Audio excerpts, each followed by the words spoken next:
They're there. They're real. That's not some magical thing that keeps happening. The earth doesn't grow that way. Like all these other, there is no other answer. It's a Sasquatch track.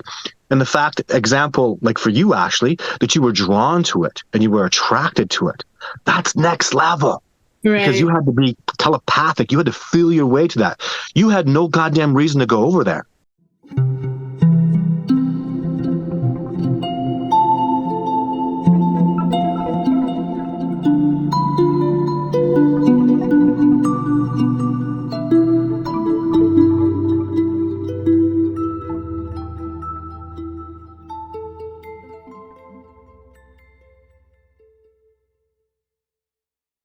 Welcome, honey. Welcome to another episode of Drive Into the Res with your favorite hosts. Well, that would be us. Larry. Larry and Inelia. Oh, honey, you couldn't say my name again. Now, on with the show. On with the show.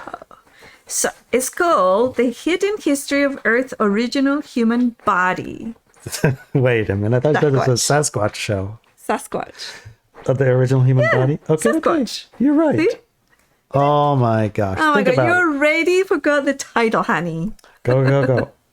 Go, go, go. So before we get into the topic of Earth's original human body, which we call the Sasquatch, we have an announcement.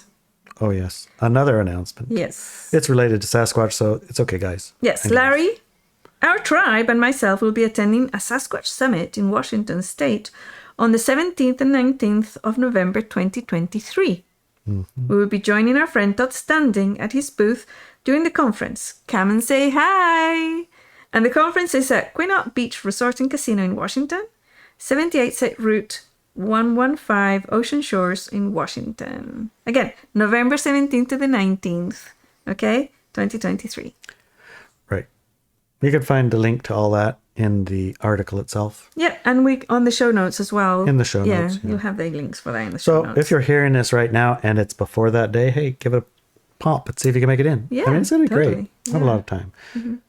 So I want to hear about the hidden history of our origins on Earth. Yes, this is kind of cool. It's quite the intro, honey. Yes, thank you. Well, let me just read the first paragraph and then we can talk about it. Okay? All right, go. On the Pacific Northwest of the USA, as well as Canada and many other countries around the world, there have been documented cases of direct contact with creatures which we now know Sasquatch or Bigfoot. We can think of Sasquatch as the original human body designed for what we call Earth, much like a wolf or a bear or an elk. They're capable and able of living where they are without any need for special shelter, clothes, or even exotic food supplements. And like all humans from recorded history who will die from exposure without those things. That's a good point, right? When you think about it. It is. Why is it that we can't just run out in the house naked and live? I mean, Yeah. We're going to very soon be frozen, hypothermic, wet, hungry, cold. Mm-hmm. I mean, except for a narrow band of climate on the Earth. I mean, even there will be too hot, dehydrated. Probably get ate up by poisonous things. I mean, I watched my dogs. They go lay down right on top of spiders, and guess what? Nothing happens to them. Nothing happens to them. But I dare you go lay down on a spider. No, don't do it. Don't do it. Don't do it. Don't do it. So also, one of the other Sasquatch, things is that eating. I mean, the dog, you give them food and they eat it, right? All what I would even call food, but they do. They just, it's gone, right? Elk, I watched them walking up in the bushes and they put their mouth down and they just take a bite and it's food. Gone. Yeah. But with us, we have to have tools to cut it up or even tools to preserve it and hold it and we need tools to hunt it. Stab it. Mm-hmm. All the things. Cut it. Into smaller pieces so Can't we can just go run up there and take a bite out. No. Try and bite through bear skin. You're not going to get very far. Yeah. Try and stick your head at the bottom of the lake and take a bite out of the grass at the bottom like a moose. It's not going to work. It ain't going to work. You're not that. You're not that, right? Because Sasquatch is that. Sasquatch don't need a house. Right. Don't need fire to cook some food. They don't. Don't need special clothes so they don't get cold. No, they don't.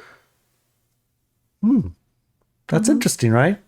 It even makes sense. Yep. Yeah, they do spend the time in caves and underground shelters. Yeah, for the purpose of But so do social. bears. Bears do, yeah. Yeah. And so does rabbits. Good job, honey. Yes. Yes. All right. So, Next part. next part. Accounts of Bigfoot encounters in Western society can be found in periodicals, reports, and books from colonial times to present. All the reports name them wild men, hairy men, forest dweller, monkey men, and other similar words. Present reports and research prefer the word Sasquatch or Bigfoot for ease of communication, and we use the word Sasquatch to name them from now on in this article. I was actually just reading an article that found reference to Sasquatch in Gilgamesh.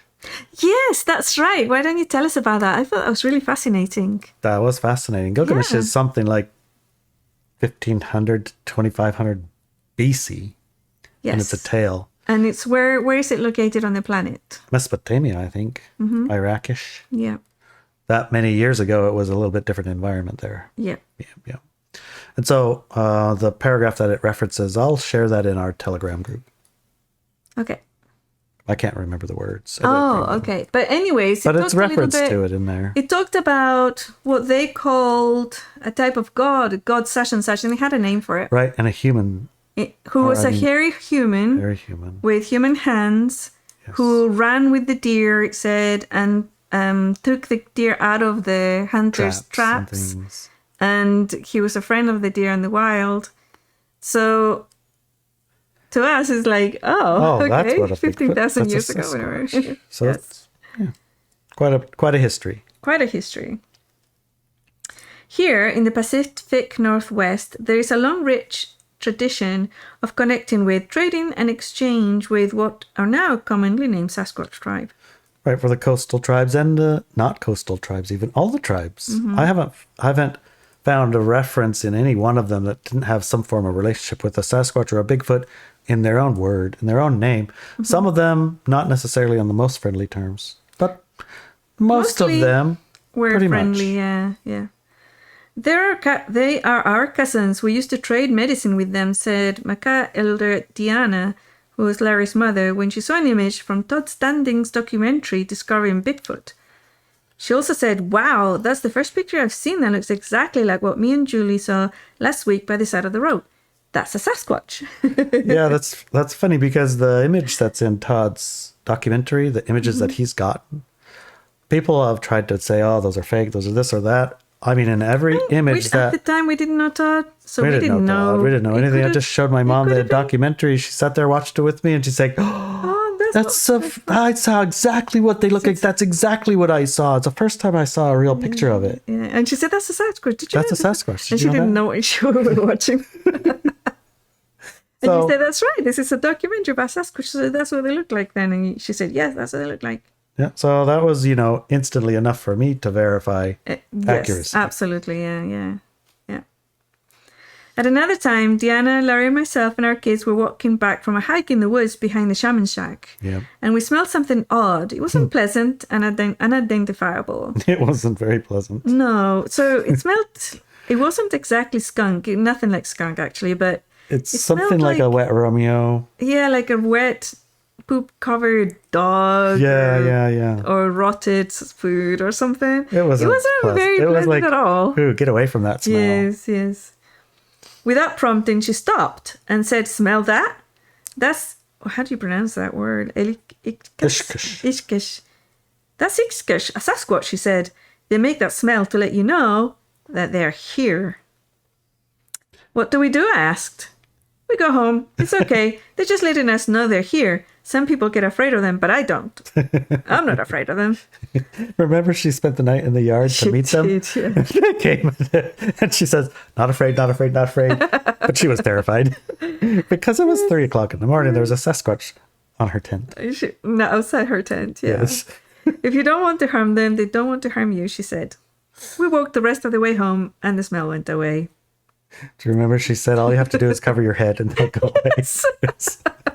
So she was in a tent during an Yes. event, right? Yes. And a lot of people went out that night because we had made a connection, a experiential telepathy connection exercise with the Sasquatch. Also known we- as mind speak, right? Yeah, also known as mind speak. Thank you, Todd, for coining that term, mind speak. Yes. We love it. And she went out there in the tent, and 3 or 4 other people were in their own tents. And then the Sasquatch came, and she could recognize their sounds and the way they walked and everything. Their presence. The presence, but it was physical presence. It wasn't like in your imagination or in your mind presence. It was physical. It was physical sounds, and 2 people ran inside when that happened. Yes, 2 people's like, we're out of here. They ran right. They into ran the- back they inside stayed the in house. They abandoned their tent and They went were back in the house. so totally Terrified. into we're gonna meet Sasquatch. We're Yes, sleeping out they there to were meet them. They came all the way They for that came part of from the Europe, event. from Norway. Just I for think. that part of the that event. part of it. Yeah. And they ran inside and they didn't want to. No, they're not Yeah, curious no. about Sasquatch anymore. Another person, an American lady, Yeah. she also she also decided, no, I think I'm good. I'm good. And she went to sleep in the main room. Yes. That was quite funny.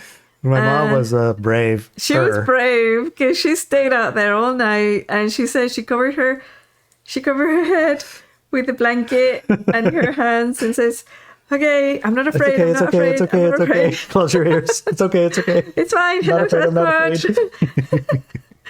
And she kept saying, "Yeah, it's just somebody snoring really loud." It's just a not loud snore. Yes. That was quite funny. It was really funny, but she knew who it was. And she stayed, and of course, they didn't do anything to her. They were just saying hi. All right. So we'd walked home. We walked the rest of home Yes. that day, and It was fine. It was That's like, fine. yeah. One of the tribes north of us has an oral history that goes something like this. The gods came to the people and offered them souls. When the time came to receive the souls, all the tribes turned up to get them, except one tribe. They didn't turn up, and they didn't get souls, and now we call them Sasquatch. That's a really fascinating... I mean, that story has fascinated me for years. I've talked about it several other places too, but it's really fascinating. it answers clearly one of the questions, which is why. What makes us different than a Sasquatch, right? Yeah, for sure. Or what makes a Sasquatch different than us? Yeah. And when we start to talk about something like, well, a soul, what is a soul? And Why did the how do we gods get come one? in? And how did we get one from a god? And who is God? The gods. The gods. Yeah. Yeah, that opens a lot of questions. And I mean, I'm going to tell you right here, we explored that topic a million times from Sunday in our podcast, in our Yes, we newsletter, have. at our second hours. Yes. But let's just suffice it to say that if you were to mix a Sasquatch body and a soul body together, you would get you, Yes. a human being. Yeah. You would. And you would be a little bit different. Mm-hmm. And you wouldn't be able to necessarily survive out in the woods all by yourself Probably without not. some clothes. Yes, you need clothes and tools. You would be modified a little bit so that you And accept the shelter. soul. Yeah. Yeah. Yeah. So that's the short answer. The Sasquatch cousins were then seen to be less civilized than the rest of the tribes, but still a tribe to trade with. There were also accounts of half human, half Sasquatch babies in the area. Babies that, quote, were ugly even by Indian standards, and, quote, a European settler reported back in the early 1900s. Right before they were very woke at all. They were not woke at all. You can't be saying those kind of things. These days, you don't call Indians ugly because we're not. Not at all. We've never been ugly. Crazy. Anyways, anybody who thinks that, is like, yeah, no. Well, I have to admit, I've seen a few Sasquatch Indians, human Native mixes, Americans, and they are less attractive to well. you. They're definitely different. They're They- definitely a different look to them. They do. They have a different It's look to them. noticeable. It is noticeable, yes. I'm not First going of to say all, ugly. I'm just going to say no. it's different for sure. it is It's very different, yeah. And they're very tall. Yeah, they have large body mass. And they're very hairy, and their Often neck very, is really, very hairy. really Thick. wide, thick, and very close to their part of their And the innocence. strangest thing, they often are afraid of Sasquatch. They are, indeed. I think it might have something to do with Because the Sasquatch always come to them the continuously. Sasquatch always They come never to them, leave and there's alone. the human soul, body, human mix that has the fear of, I don't know what it is. There's a combination of something that makes it terrifying for some people. Mm-hmm. Like the people in the backyard. Yeah. 3 or 4 out of 5 run into the house and They never did. want to go outside again. They didn't stay out in the tent No. again. And they even know fear processing. They do, yeah. And they still And couldn't did manage They it. couldn't manage it, yeah. Okay. And you used to react that way too, remember, Han? Yeah, I didn't. I mean, I had to go to the bathroom one time. Oh and we my God, pulled that was so funny. We went pulled to the into the Global Ascension Center land, right to Mr. Rock, in the Yes. most safest place on the planet. Very nice, very safe, in the middle of it's the night. on a bike path road Yeah. and a giant rock. I mean, I've been there 1,000 times and there's Yes. no problem. Yeah. I have no fear whatsoever of my land there. Uh-huh. Yeah. Well, this time I couldn't even get out the door. I could only pee out the crack of the door not opened up all the way. They're like, not going out. No, can't do it, honey. I don't know what's wrong, but there's no way I'm going out there to go to the bathroom. Funnily enough, before that actually happened, Yeah. we were driving to, we were about to get past the Global Ascension Center, and you said, I'm going to stop at the Global Ascension Center to go pee. Right. And I said, yeah, that's a great idea. They also have a porta potty there. The trail has one. Yep. Anyways, and when I felt into the land, because I always like to feel into the land when we drive past or would drive there, I saw a large family of Sasquatch on the land, and they were doing something, I don't know, like grabbing something from the trees, or I don't know what they were doing. But the visuals were like they were busy doing something there, maybe bugs from the tree trunks or something. And I don't know, actually, I don't know what they were doing. But they were doing something. And I didn't say anything. I just smiled because the other times that we've had kind of close encounters with Sasquatch, Larry became terrified. So I said nothing. I didn't want to preempt any type of behavior, right? And we drove there, and he stops and he switches the engine off. And of course, when you switch off the engine, the light stays on for a little while and then it switches off. And then he turns it back on again. And he's sitting there in the driver's seat, and I say, Larry, you're not going to go pee in the bushes? And he's like, well, I don't know. He says, I really need to go. But I don't know. There's something out there. I just can't get out of the car.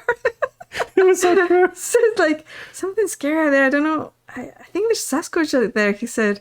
And I just can't do it. So, but I really need to go. So he opened the door a tiny little bit and went. And I was laughing my head off, and I couldn't stop laughing. And I started opening the window on my side. And he's like, Don't do that. he has a button on his side to open and close my window. And he kept pressing it to close it. And he says, okay, we're leaving now. Oh, so much fun. So much fun. But anyway, they do that, the kind of scary thing. And they're not exactly kind of physically attractive to the human part, the humans. And they don't find us attractive either. It's like hairless and weak and no clothes, Yeah, a little no bit. teeth, and Strange looking thing. human, yeah, strange looking person for them. Yeah, Yes, equally strange. yeah. Anyways, when I heard the story of how the Sasquatch tribe had refused to receive souls, I asked them about it. And in case you're wondering how I can talk to Sasquatch, I use the method I teach in the experiential telepathy class. Long story short, the Sasquatch told me that souls, in their view, were like an infection. Hold on, let me just put this on focus. There we go, not disturb. It's like an infection. And people with souls became physically and mentally weak, according to them, unable to live and survive in the environment without clothes or shelter. They then started destroying the environment, forgetting their role in it, and also started killing each other, stealing people, animals, and land from each other, enslaving and exploiting each other, and simply becoming cruel and evil. And this was before the Europeans arrived in the USA, just to let you know. Well, yeah, that's strange in a way because, I wouldn't think getting a soul would be a bad thing, but from their perspective, it's all bad. Well, I think that they don't really function with the linear time that we do. That's true. But when I tried to translate the imagery that they sent me, Yeah. originally when the gods came down and gave the Sasquatch, or the people, that they said the people's souls, that time and for a long time, they didn't become evil or try to destroy each other and be bad like that. They just became weak and disconnected from the land. Like they saw the fact that you don't have so much hair anymore, and that you need tools because your teeth and your nails are not strong enough. That for them was not good. And why would you want a soul if it's going to make you so useless? And there's other things that the humans also lost, which is some of the skills like absolute clarity with experiential telepathy, for example, the ability to move from one place to another outside of linear time, and all Which sorts we of see things. like as teleportation-ish. Yeah, teleportation. And the ability to be invisible. I know Yeah. they can do that invisible. I saw you do that with them. Right. Twice, yeah. And that's a skill. Clearly, it's something that they know that we Have forgotten. Right? but it's like a moth on a tree that just becomes invisible, except for they're not like camouflaged with their hair. They're camouflaged with their something else. Right. I mean, I don't know if you could even describe it having done it yourself. For you didn't get invisible. No, to me, and they laughed about it. It says, no, you're not going to be... Because I looked at my hands, I said, I can still see my hands. And they said, no, don't be silly. You don't become invisible to you. It's just that they can't see you. And it's so true. And I believe that part of that involves breaking if you see a Sasquatch, usually Todd said, if you see one, there's more than one. And when he's experienced seeing one and seeing it with his eyes, the other ones will try to get your attention. And when you look at where the other ones are and you look back, it's gone. Right. I think they can't go invisible if you're looking at them. At them directly. Directly I at the think time. so, yeah. I think you have to break your vision for that invisibility that's to a work. good point, yeah. But I mean, So- if you're trying to find something in the wild that doesn't want you to find it, that's an expert tracker and a natural human. I mean, it's like elk or bear or deer or anything. If you really get diligent at tracking, you're more likely to find a deer or an elk than if you aren't even the slightest bit. Right. And most of us, Why not? we're not so much doing that, right? Mm-hmm. So the only chance you're going to see one of those is if they want you to see them, Exactly. right? Or they're distracted. Or they're distracted and they didn't notice you walking around or something. Exactly, yeah. But if you have some training and decades of diligence and etc. and the relationship, then probably there's more likely you're going to have opportunities. Like when Todd comes around. They love Todd. They love him so much. Yeah, When he they comes do. around, blong, there's sign everywhere all of a sudden. Yes. And when he leaves, blong, it goes back to a little bit not as obvious. It still as pops in now and They then. do, yeah. But it's not to the level as when Todd comes around. Right. And the signs we're talking about are like the tree signs, tracks, Mm-hmm. noises, knocks, connection, telepathically, sounds. sounds, all these things, they just ramp up They do. a lot more. Yeah. So there's something special about that, I guess. So what I'm saying is that when the souls went into the bodies, that's not when the humans became evil and started fighting each other. That was way, way, way, way, way later. Okay. And I'm thinking that within regards to the human planet, Earth, it's evolution, Yeah. the part where we started playing war games and nasty games is very tiny short. And the other history is way longer.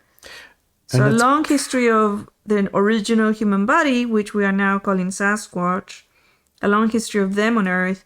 And then when we integrated souls into those bodies. Then there were humans in villages Yes. and tents and like Yes. the Macaw remembrance, they were starving and the gods had to show them how to eat. Exactly, Like for before example. that, they didn't even have food. They didn't know how to eat. So So that, or, like some of the humans arrived in clams, right? up in Alaska, Flying- yeah, the humans came in flying clams. Yeah. So to me, it's like that happened, and then we did have civilizations here, and we might still do around the world, civilizations and land where there is no war or any of that type of negative experiences, which I call the light dark paradigm. But at some point, they experienced the light dark paradigm through the people who had received souls, and they didn't go through it, right? That makes sense. And also, if you think about the modification necessary to get a soul, that kind of also opens the door to the things that come in with wars and everything else, the dark parts, Yeah, the dark, they do. I guess They we call can it a dark possess, soul in yeah. a sense. Yeah. It opens possession the and door stuff. for that to happen. Because, yeah, I don't know if you've ever encountered any dog that's been possessed Once, yeah. did Oh, a once? few times actually, yeah. a few times. Much less common, though. They're very uncommon. It's not exactly possession. It's more like the dog is borrowed Yeah, for a that's while. different Yeah. than possession. Okay. So But it's not suffice like it to say that the modification that creates a human to be able to Allows have a soul for it being allows influenced other by things to negative be coming in. things. And we have Yeah. those negative things Yeah. rampant around the planet. Yeah. They're rampant. Rampant. Anyways, I can't see. Oh, Because the sunlight is in my eyes and I can't see or read. Okay. I'm going to be over here, but I hope you can hear me. do you want me to move the shade down a little bit? Sure, that might help. Okay, you read and I'll move shade.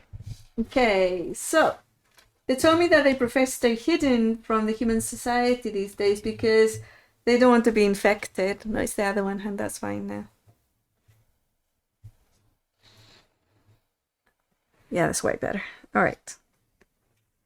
I'm kind of blinded by this sun. I can't really see very much. Better. So they do, however, sometimes marry or mate with humans, the ones with the souls. When I asked them about this, they told me that it was to keep a connection with the rest of us. As long as there's a connection, we're not totally lost. There's still hope. There's still hope, yeah. We might grow our hair back. Yeah. I And received get smart. I received the above information without judgment. It is a way to interpret what happened and why they don't have open trading and meetings with the tribes anymore.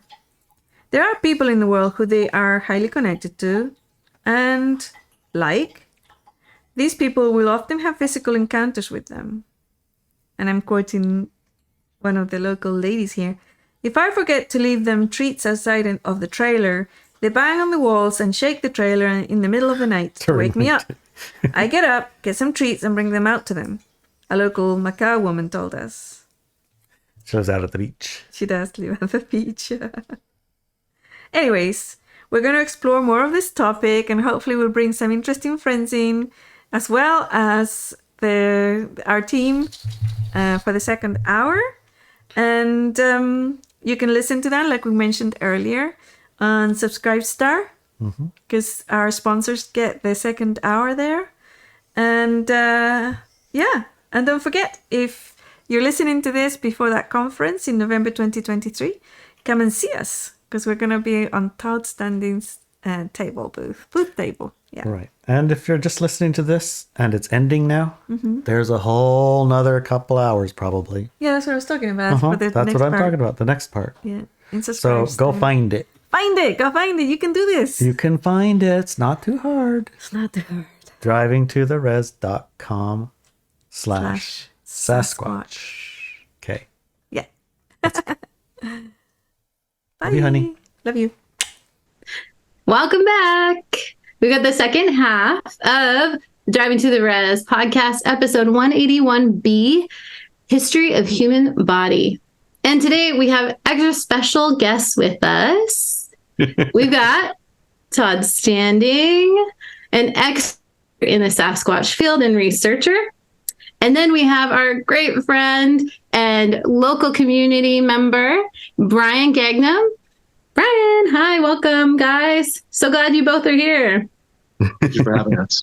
Great to be here.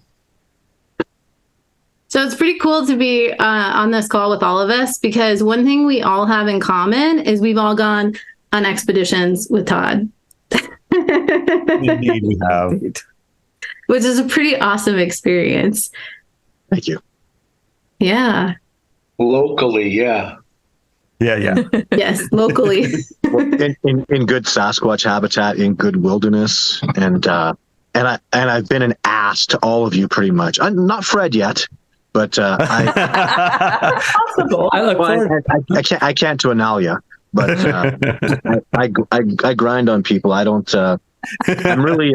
I'm a good guy, but I'm not a nice guy. I don't know. I'm I sorry. don't I'm going to know. blow it for you. I'm blowing this cover for you. You're actually Second even I know. He's super sweet and nice. What are you considerate, Oh my God. always encouraging when you're on expeditions. We're barely making it up the hills. Like, come on, guys, you can do it. I got treats for you if you get to the top. Here you can have snacks. It's gonna be fine. Don't be worried about the dark. It'll be fine. I'm here. But I really feel like like you all guide me and you share all your experiences with me, and you're really exposing yourself and open yourself up to me, and I do with my whole heart and soul. I really reflect that because I really care. I want to push you guys the way you push me, and these we have a lot of fun. There's a lot of joy. We love nature and we love going out. But I'd like the people to know too that it's like we do question one another, we push each other, we have differing opinions, and we all respect one another. And I wouldn't be involved with any of you if I didn't think you pushed me, if I didn't think you were helping me to ascend to the next level, and I wouldn't want to be involved in your life if I wasn't doing that to you. So it's a wonderful relationship that we have. I'm so in love with Nia Bay and all you people there. I want to bring my children there this year. I'm really planning for that. So make sure you're aware I'm bringing a 5-year-old and a 14-year-old. So I'd love for her to go interact with the local community a little bit, because I don't expect to bring her out on the expedition so much. So, but I want her to grow up having known Nia Bay and the Macaw people that always have a special place in my heart forever. Because we're about to, something big is coming. There's going to be a big explosion. You can even count on the fact that I've been worldwide headlines 4 different times in my life, and I've never been more prepared for that explosion than I am now. I'm really prepared. The universe has just sorted out my whole life, personally and every single way, especially professionally. When it comes to these expeditions and all the people, like we're ready for this explosion, and when it happens, I'm going to show my true color and just always come back to Nia Bay and always admire and respect and even come looking to you all for help, because when I explode in the media, now that I have a powerful cooperation that I've learned all these amazing lessons, I'm gonna make sure I point the finger at who taught me, whose shoulders I've been standing on, who's working with me, and where to go, because what we're talking about is the awakening of humanity. This is no small deal. It's not the discovery of Sasquatch. That's what my movie's called, and that's what people know me for. But it's not what this is about. This is about waking up. This is about breaking paradigm. This is about ascending to the next level. And I'm not some religious Buddhist guru. This is, if you're not on board with this, you're living in the old ages. You're going to get left behind. You have to wake up. You have to become telepathic. The universities and all the scientists are even on board with this, as crony behind science has a tendency to be, because it's so conservative. I respect that. They're on board going, man, telepathy is real. Ascending to the next level. And telepathy and spirituality are enmeshed. And you grow and you expand, and this is so freaking important. Humanity, we will literally look back and go, remember how we were like this, and then we ascended to that. and I literally can't say, we really can't look back in history and find a point where this has happened. Literally, like something happened, where humanity had this awakening that was amazing. Maybe alien DNA, maybe mushrooms, and we can't really figure that out. But we're a part of this. This is going to be documented. This ascension, this awakening. This has been scaring me. I've been hearing about this for 10 years, and I thought this was some crazy Jesus, Buddha, Muslim thing. It's not. It's right here in front of us. And if you're in denial of that, I'm sorry, you're going to get left behind. Darwinism is going to take effect. The strong will survive. And if you don't have this insight, if you don't wake up to this, then you get left behind. And I have absolutely no sympathy for you. That's why we're all here. And that's why I work with all of you, because, this is going to explode, and I'm going to need a tremendous amount of help. And it's Sabe is part of it. Sorry, I say Sabe a lot now. It's the Blackfoot people that I've been working with a lot here in southern Alberta. Call them Sabe, and I really respect and admire that, because when they talk about Sabe, I don't know if I've told you guys this, but the way they see, so they have the 7 sacred teachings. It's bison and elk, and they're beautiful. They're so amazing. The wolf does this. When it comes to Sabe, you guys sitting down, listening, I don't know if I've told you guys this. Sabe is honesty and integrity and transparency. Like telepathy. That's what telepathy is, right? Yeah. That's what Sabe represents them. And so it's really sunk into me that they, the native people on so many levels, the macaw people, what did you guys call them? The one-eyes. Right? Like, this has been going on for so long. And it's about, here I'm going to use some profanity, but goddamn time we woke up, awakened, and started ascending to this next level. And all of us are about that. And so that's why, I'm here, and I'm so honored to be coming. Like, I jumped at the chance to come down to the Sasquatch Summit again. Last time I was there, John Bitternagel was there. Jeff Meldrum was speaking with me, and then Survivor Man showed up. John Bitternagel has since passed away. And who knows what Survivor Man's going to do? He pops up in my life all the time, and I really respect that. I have no idea. He knows I'm coming, but the fact that you all are going to be there, I'm not bringing any T-shirts. I'm not, I'm not the local guy. We got you covered. And the fact that you guys have little cards and stuff, like I'm bringing a little case, and I'll have some pictures to sign. But anybody who comes to the summit, you'll meet my friends and mentors and colleagues, all you all from Nia Bay, that are just like, I don't know what I would do in my life if it wasn't for what Nia Bay has taught me. Like, literally, I wouldn't be here without it.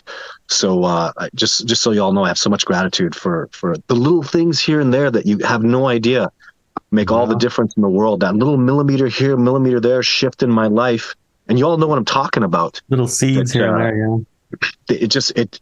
It makes me laser focused, and I've ascended so much, and we're all ready to take this to the next level and explode, to help this world and this beautiful place that we all love, man. Do we ever love? That's one thing we all have in common with Sasquatch, man. We just love the natural world, the organicness of this beautiful planet. Like, we're so passionate and so in love with it.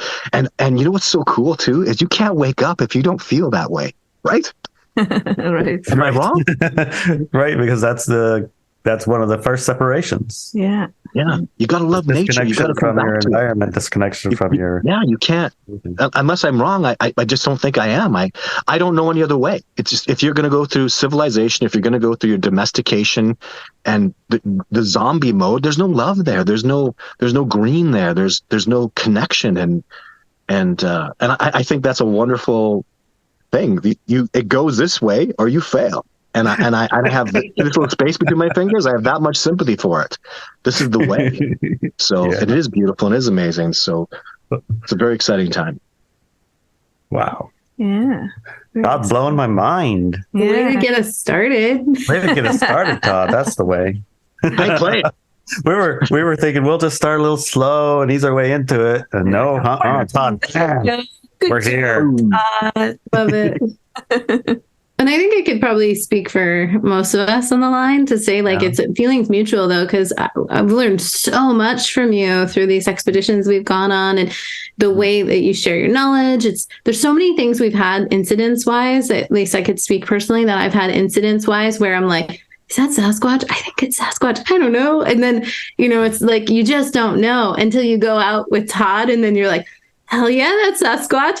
Yeah, I just made a contact, It's pretty cool to have that experience. But I have no sympathy for BS, right? Like, I'll even do it because you think it's a bear. You go, well, that's not a bear. Well, you think it's a human? Well, there's no way that's a human. It's way too heavy. So what is it? Because it's something. and that's what really bothers me about the paradigm is, it's this big, huge, giant track. No human could do that, right? Are we in the middle of nowhere? Yeah. And you found that this is in the bush, right? Right. And it's not a bear. It's not an elk. It's not a moose.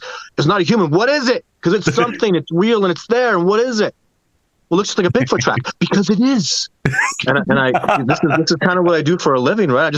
I like, people are, because that's the way. That's one thing you got to respect about biologists. When they go out there and they see a bear track, there's bears there. They go out there and they see a moose track, boom, there's moose there. When there's a Sasquatch track on the ground, you check Sasquatch. They're there. They're real. That's not some magical thing that keeps happening. The earth doesn't grow that way. Like all these other, there is no other answer. It's a Sasquatch track. And the fact, example, like for you, Ashley, that you were drawn to it and you were attracted to it, that's next level. Right. Because you had to be telepathic. You had to feel your way to that. You had no goddamn reason to go over there. You went right off the trail into some spot where you shouldn't have been, and you went to it like you were magnetized to it. You understand how significant that is? You felt it. The energy matters. You're telepathic. You're connected. You're spiritual. And then there's another level. Can you imagine if that Sasquatch left that for you on purpose, thought about you, and said, I'm leaving this for Ashley. And you know what? That happened. 100%. That's where I'm asking you to have some faith in me. But everything else, there's no denying it. It almost bothers me how preposterous it is for people to just shake their heads and go, well, the grass grew that way and a log could have. Come on, there's friggin' toes there, man. Right? There's toe separation. The track is natural and organic. You know, they don't say that about bear tracks. Oh, some guys out here making bear tracks in the middle of nowhere. It's a stupid thing to say. Right? That's no different with Sasquatch. I had never been there before. You know, and Larry, like even so, the other thing that substantiates my evidence, so that Sasquatch track was left for you, is we did not find a trackway. If it's a trackway, like I follow deer and there's deer tracks, right? There was no trackway. It's a stomp on the ground. I literally know that female went, actually, boom, and she hit that ground. She made a stomp there.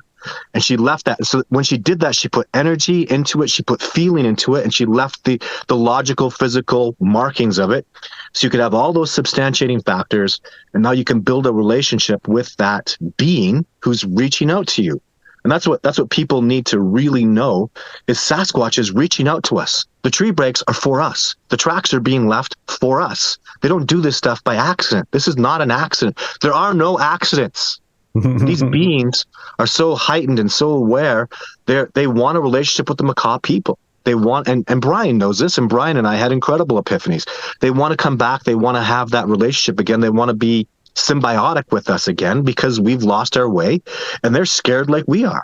I mean, if you're not scared about the stuff that's going on right now, like this, there are only males and females, and I can't even believe I have to say crap like that. I can't even believe. Todd, you're not woke no more. Good job. Like the stuff, but I'm actually grateful because when people push me in these preposterous ways, now I come back and I understand my femininity, why I need femininity, why my masculine is more important. Now we're having clear, defined parameters, and I'm appreciating what I need to be a man, to be a protector, to be a father figure, those kind of things, and what a woman needs, and how we can nurture and protect that and let that grow, and our places that's designed by nature, and nobody knows this better than Sabe, and I don't even have to ask them those questions. They know male, they know female, they understand the power of that, and so we have to look back as the universe is giving us these lessons, because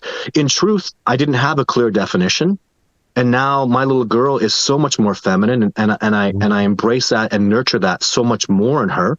And it's because of what these transgender people have been pushing. I'm a better dad, right? I'm a better boyfriend. I'm a better son to, I'm a better friend to you, Inelia, because now I'm going to nurture and appreciate your femininity and be stronger in my masculinity so you can have more power in your femininity. So I say, thank you, you goddamn lunatics. Now we're talking. You're saying about how Sasquatch leave a sign and invite you to go and look at it. We've had a lot of that here. That happens all the time, and it's like you sense, go somewhere, this place and that place, and you go there, and sure enough, there's a sign or something. So like some months ago, I got an feeling like a direct communication, right? Like what you call mind talk, mind speak, and it was about there's a what's it called? Like a dead body or cache? There's a cache in the land. Be careful with your dog, because they didn't want the dog to be attacked by a predator, whoever hunted that deer, right? Yeah. and there was like a direction that way. So Larry went out there and followed the She actually direction. told me where to go. I didn't get any like communication. She says, "Got to go down there. Something's down there. You got to go find it." Yeah, because they're worried about our dogs, right? And we got Getting 10 attacked. acres, and it's it's a Yeah. steep mountain hill. Yeah. Mhm. So he went out there and he came back about an hour later. He says, I don't know how I found it, but it's hidden under a bush and it's a cache. And It was under a tree, under a the tree? tree, under leaves, and there's just the nose was appearing. a bit visible, just the nose of a deer Yeah. cached and buried underneath of a And it was tree kind of one thing. The Sasquatch signs, the brakes and the, They guided me with brakes. Yeah. It's like Nice. the brakes pointed the way, not that way, go that way.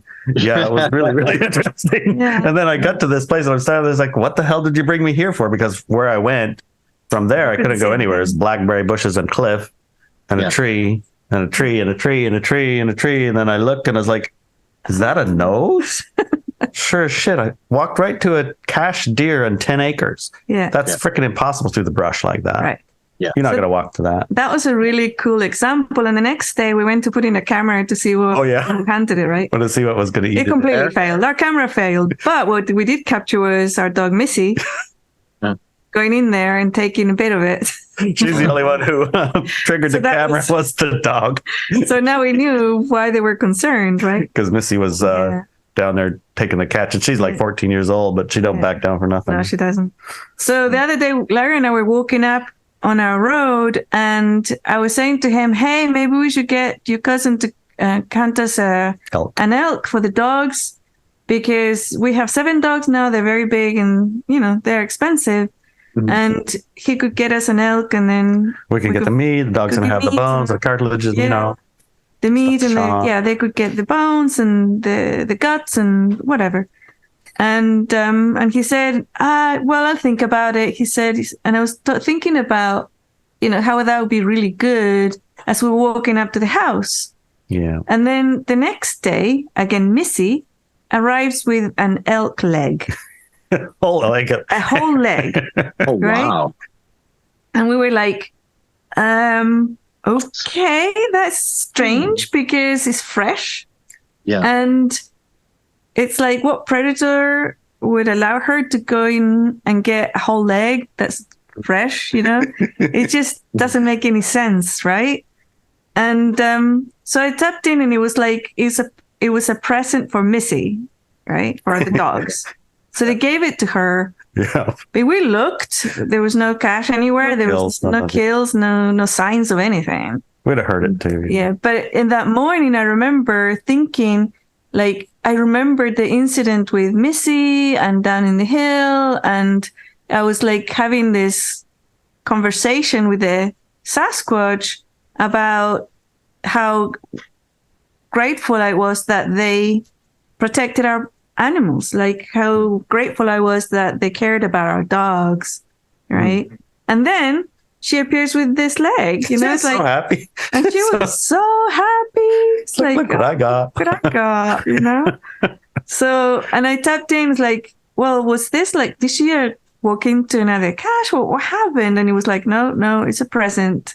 So you could think that that's all made up and it's all imagination. And of course she went and found a cache somewhere, but no, all the signs were signaling differently, right? Because there's going to be 4 legs and should other be 4 stuff. legs and other bits. I gave the present to the other dogs after Missy had her fun with it. Yeah. She hasn't come back with any more. No, she hasn't. No. There would be plenty more. It was quite funny. You just have to, like, for things like that, you have to know the truth, right? It's cool that your logical mind will go, well, this and that, and let's go search for a cache. But at the end of the day, you got to know the truth in your heart. You got to know the truth Exactly. about the evidence of what you're going through. Right. And when you know Sasquatch is real, which we all do, then it's no kind of stretch at all. It just makes logical sense. It came from something. It didn't, an elk's leg didn't fall off. He's not running around with 3 legs. I mean, people say such preposterous things. But it's nice. It's a good feeling to be in the know, right? And to understand that these beings are looking out for you and they care about you. And because they wouldn't do that too if you weren't good people, if they didn't accept that you were there in your presence and they didn't want to be part of your community. You give like that when you're sharing in your community. I mean, it's a beautiful, brilliant gift. And I see stuff like that all the time. What's going on with us out in this research center. And, there's really even, I'd like to tell you guys about, so Jason Shute is this dog trainer, amazing guy that's been coming up with me for years. And so he had a spiritual animal ritual performed on him this year. And it was just absolutely brilliant and outstanding. And what I realized is that, so he went out to this area where I had the ritual performed on me. And so the Sasquatch, what they do in the ritual too is there's a cleansing. So she touched him.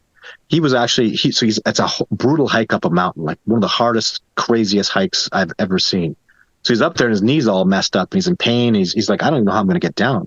The Sasquatch just touched him and all his pain went away. Like he was totally cleansed and clean. And then, so his spiritual animal is a grizzly bear. What happened was he had a hike planned to come down and go to a lake that's further in. And the Sasquatch would leave him mushrooms and let him. And then he tells me about how he had this giant boar grizzly bear was out the lake, which they don't go down there. It was playing for like an hour and a half, running and jumping and spinning around and playing and looking at him. He thought that was interesting. I'm like, dude, that's a spiritual animal. He goes, what? Totally. I go, a bear was playing around in front of you for an hour. You just stand there. And he did nothing to. This is a wild boar. They don't do that. And this is during hibernation. He's like, he couldn't believe that all this stuff was happening. But, it's really, there's next level stuff going on that's exciting because now that human beings are going to start, so going out there and having these rituals performed and, connecting with nature in deeper, beautiful ways, it's really like this, the work and the community and the cooperation that we're going to get out of Sasquatch is really going to get next level. It's going next level. It's beyond what I ever thought possible.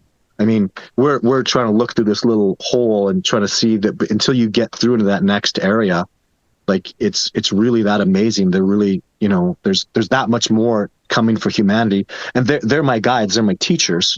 So it just excites me to see the level of, like that's impossible. Jason was injured and his knee's been hurting and he couldn't have come down that mountain, and she just cleaned him and fixed him and gave him that grizzly bear encounter. Even I was thinking before, like, so when someone comes out, so mine was a red-tailed hawk. It was just sitting on the branch of a tree when I came out of my ritual. What happens when it's a grizzly bear? You wake up and, oh, there's a bear. Right? That would not be cool. This is the way it gets done. This is how it happens, right? This is the journey. And this is going to start happening a lot. I'm going to be, like Sabe and I are going to start really getting back to, the old connections between humans and nature and Sabe.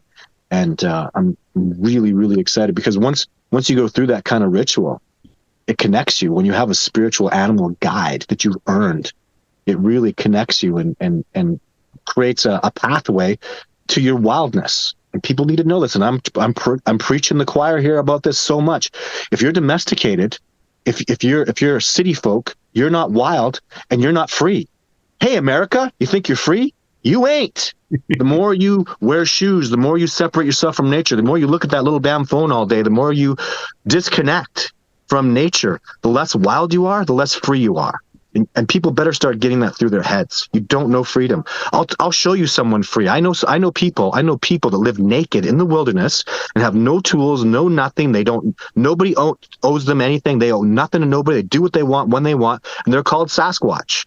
They eat off the land. They live off the land. They run around naked. They have no damn possessions. They pay no taxes. And they answer to nobody. It's their land. And they live in perfect equilibrium. They're not parasites. Like we just take and remove. It's so bad what we do. They are just like us. They're our closest living relatives, and they live in perfect harmony the way we can. So we have so much to learn. We need to get back to nature, ladies and gentlemen. That's what the discovery of Sasquatch is. It's getting back to nature, because I don't know anybody. I don't know a human being that does this. They're so like, how incredible. Like, they're naked. You understand? They don't wear clothes. They don't have shoes. They never have. If you put a shoe on them, they would be like, they would be so disconnected. It would give them a headache, right? And we live like that. So you want to connect with your freedom. You want to find out who you truly are. Isn't freedom when you're really free? Don't you really find out who you truly are? And that's by connecting to nature. And that's by, for the first time in my life, I remember I was out with expeditioners and like, have you ever walked around naked in the bush? I was like, no, I've never done that. Right. And they go, well, isn't that not cool? Because there's a lot of stuff I've done. You haven't walked around naked like a Sasquatch. I went, I'll be right back. And I literally went for a walk, out in the sun. And it was weird. It was so weird. It felt so unnatural to be natural. Isn't that terrible? And this is Todd Standing, man. I've spent thousands of days in the bush. I'd never walked around naked. I had to step over a log and go, whoa, that's a whole different well. That's great. You know what I mean? Here. This is weird. Right? There's sun on me. I'm going to get burned here in places I don't even know, right? But it's funny, but the truth is that's awful. It felt unnatural to be natural. And I have a paradigm about walking around naked in the bush. There's nobody around. There's nobody can see me but the squirrels and the birds and stuff. And yet I really felt terribly uncomfortable. And that's to be wild and to be true nature. That's not cool. Right? Yeah. So it's good to explore that. It's good to explore that. But you go a lot of directions with that. Mm-hmm. Mm. So, I mean, that's basically what we talked about, in the article and the first part, which is the original human design and why we're different. I mean, you can't say you're the same because clearly, Todd, you have much less hair. Oh my God! Yeah. Your feet are slightly smaller. Your feet are a little small, and your dangly bits are dangling. and teeth, you got a little less sharpness. Aussies. And you're a strong guy. Don't get me wrong, but you're not that level of strong, right? Not even on the clear differences, right? So that's what we explore is like what's the source of those differences, and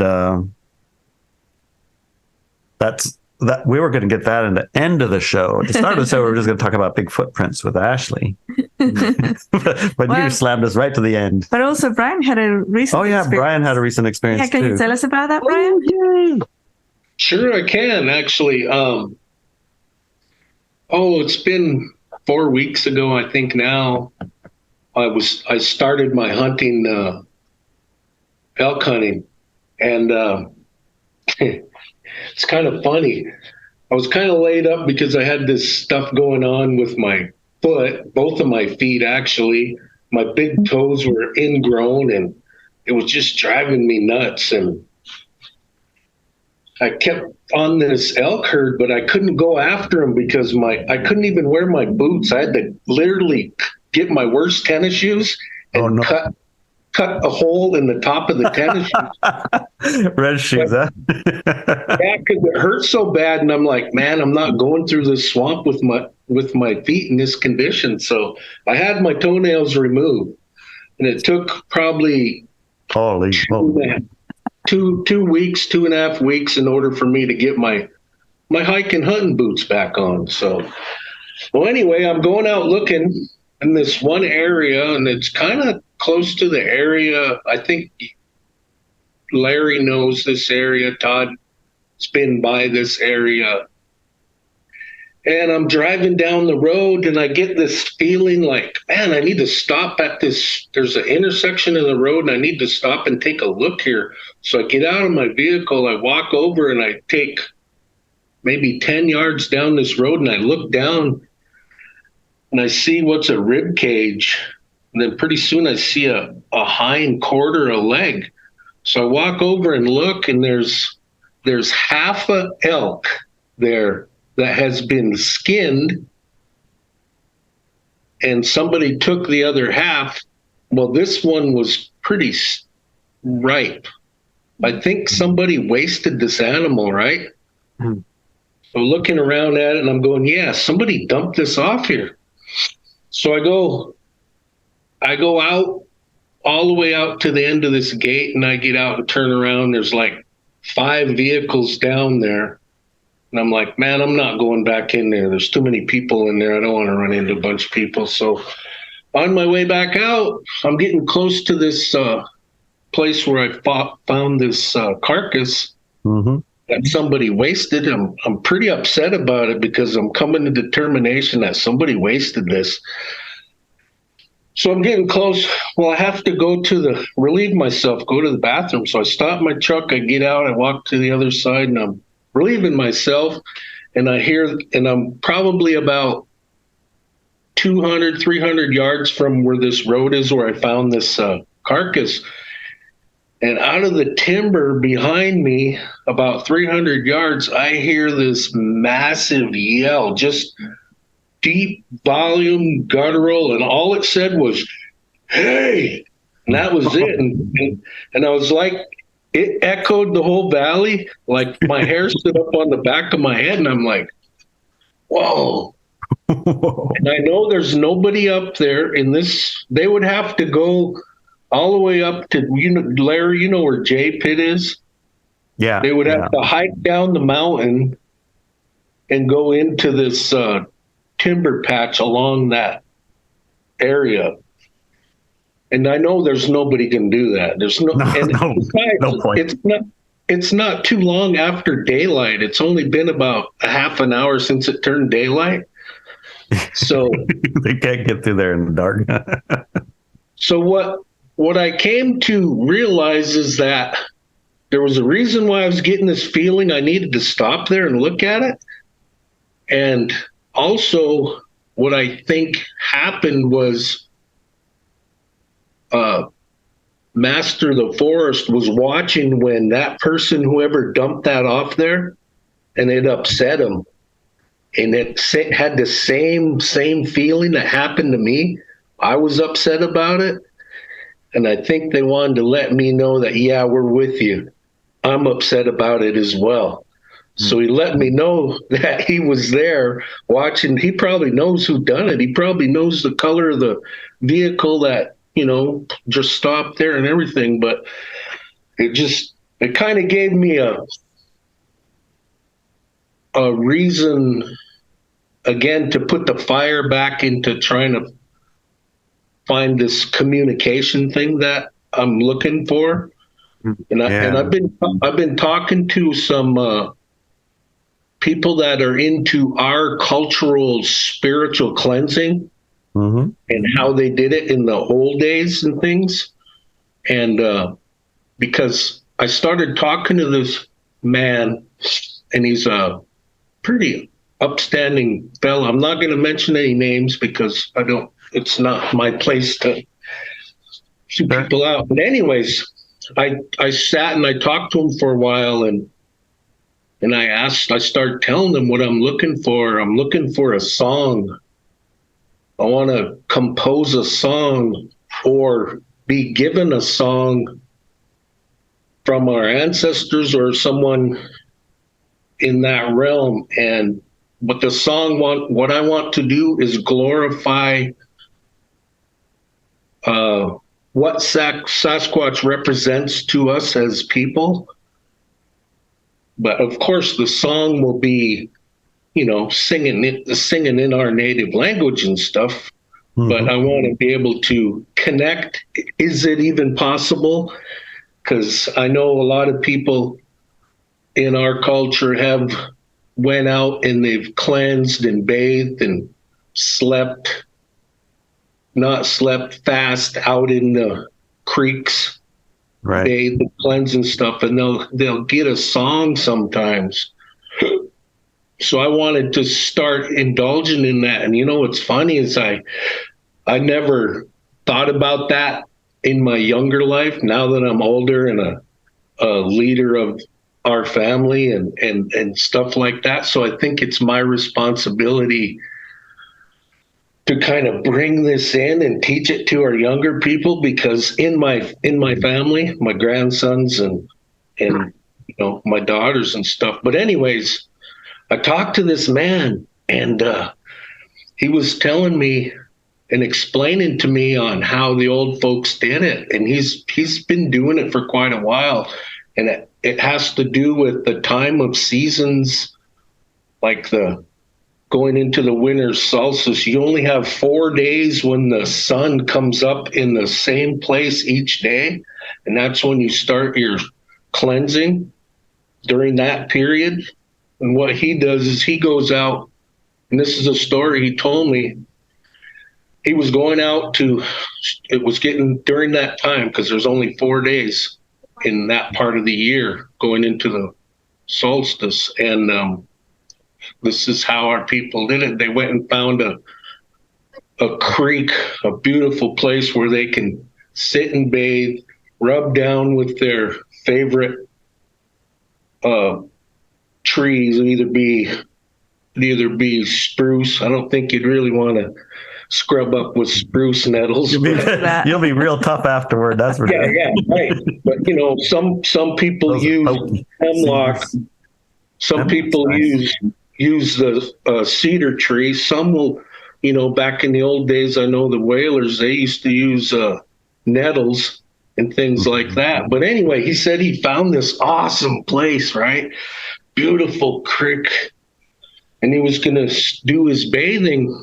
He was getting ready to get set up. So he was out there the day before he was going to start.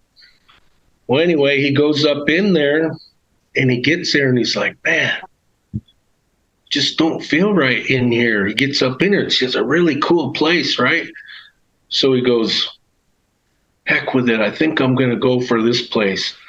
So he takes off his jacket and he wanted to get and mark himself in the bushes and stuff because he didn't want, he wanted to go in there and check, is there going to be any predators in here? Because I'm going to be in a meditative state sitting in the middle of this creek, So anyway, he goes in there and he said he works up a sweat and he rolls around in the bushes in the slough trying to spread his scent around. So when he comes back that evening tomorrow, the next day, that there'll be nothing there and he can, do his cleansing and quiet time and this and that. Well, he gets there the next day and he gets up to the place where he's just getting ready to start taking his stuff out and getting undressed and gonna go start his cleansing and scrubbing, and he looks in the creek right where he was gonna start bathing, and he said 4 trees got pushed down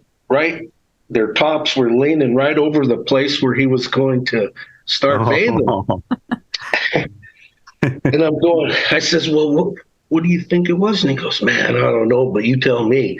And I go, well, I know what it was. I said, they're probably kind of territorial. You picked an awesome place.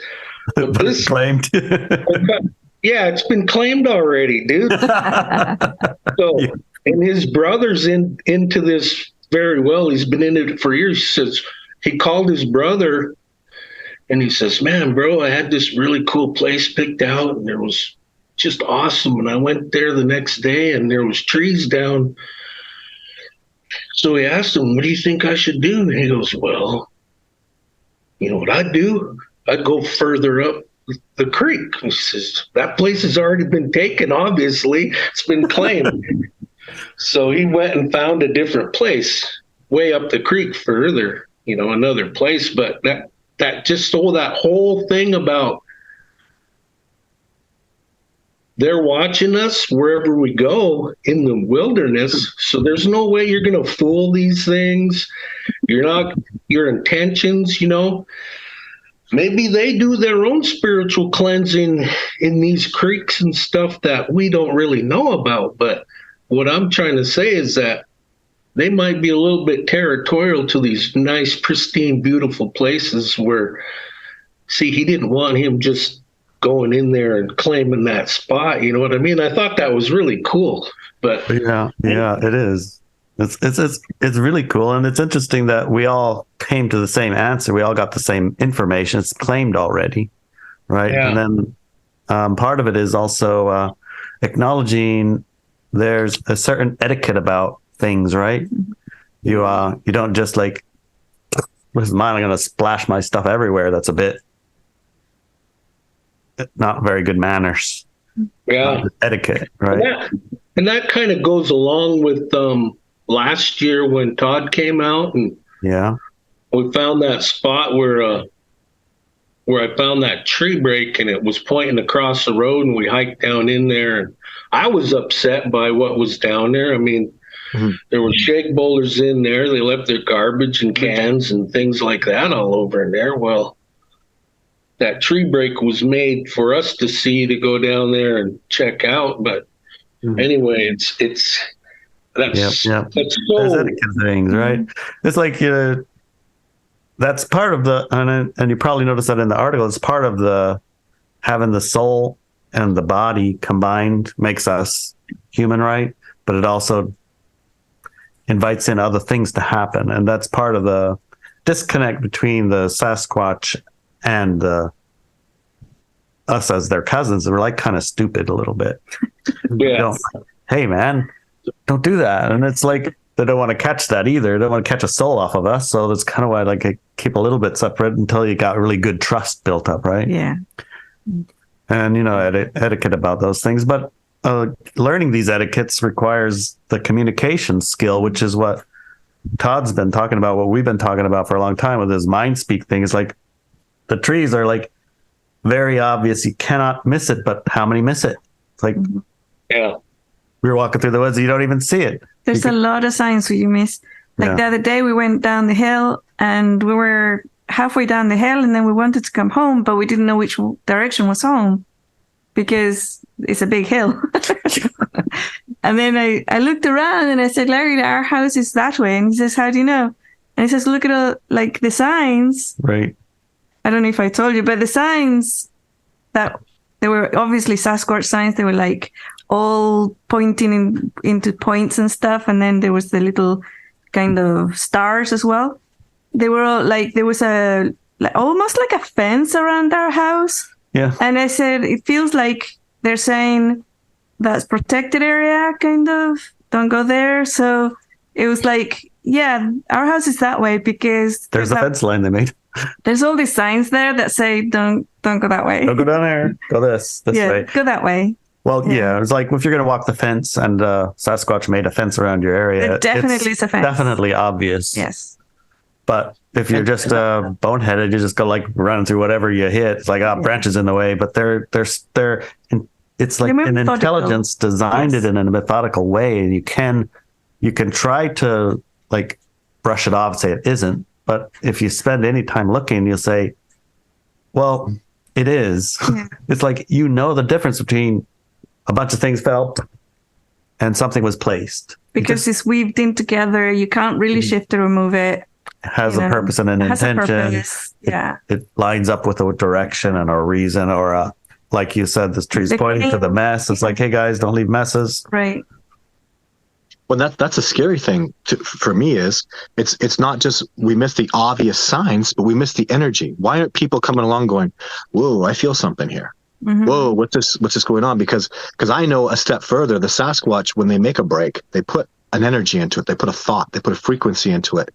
And I know this because decades later, a Sasquatch will come up and I'll see them touch these breaks. And the reason they do that is they're accessing a memory. They're accessing what that means. Like the breaks, for example, around that carcass that you guys had, right? If they go and touch them 10 years, what does this mean? Oh, there was this going on, and they understand the whole thing. But Brian, I got something to tell you, my friend. It's not what you think it is. So that Sasquatch yelled at you. Okay, let's first of all, is that your land, Brian? Is that your land? Does that land belong to your people? Yeah. So are you steward? Do you accept stewardship of that land or not? I do. You do. Okay. So when the Sasquatch are doing stuff, let's say the Sasquatch were ripping up elk, making a mess of it. Would you go to them and would you go, you guys have to take care of this? It's not even an individual thing. You would look at them, and I'm just going to speak on your behalf. You would go, you guys got to fix this. This is your problem. You're not doing this. So you might have been sharing the same feelings, but I'll tell you something. When he goes, hey, he's sharing your feelings, but he's also saying, get your ducks in a row because your people are messed up. You need to fix it.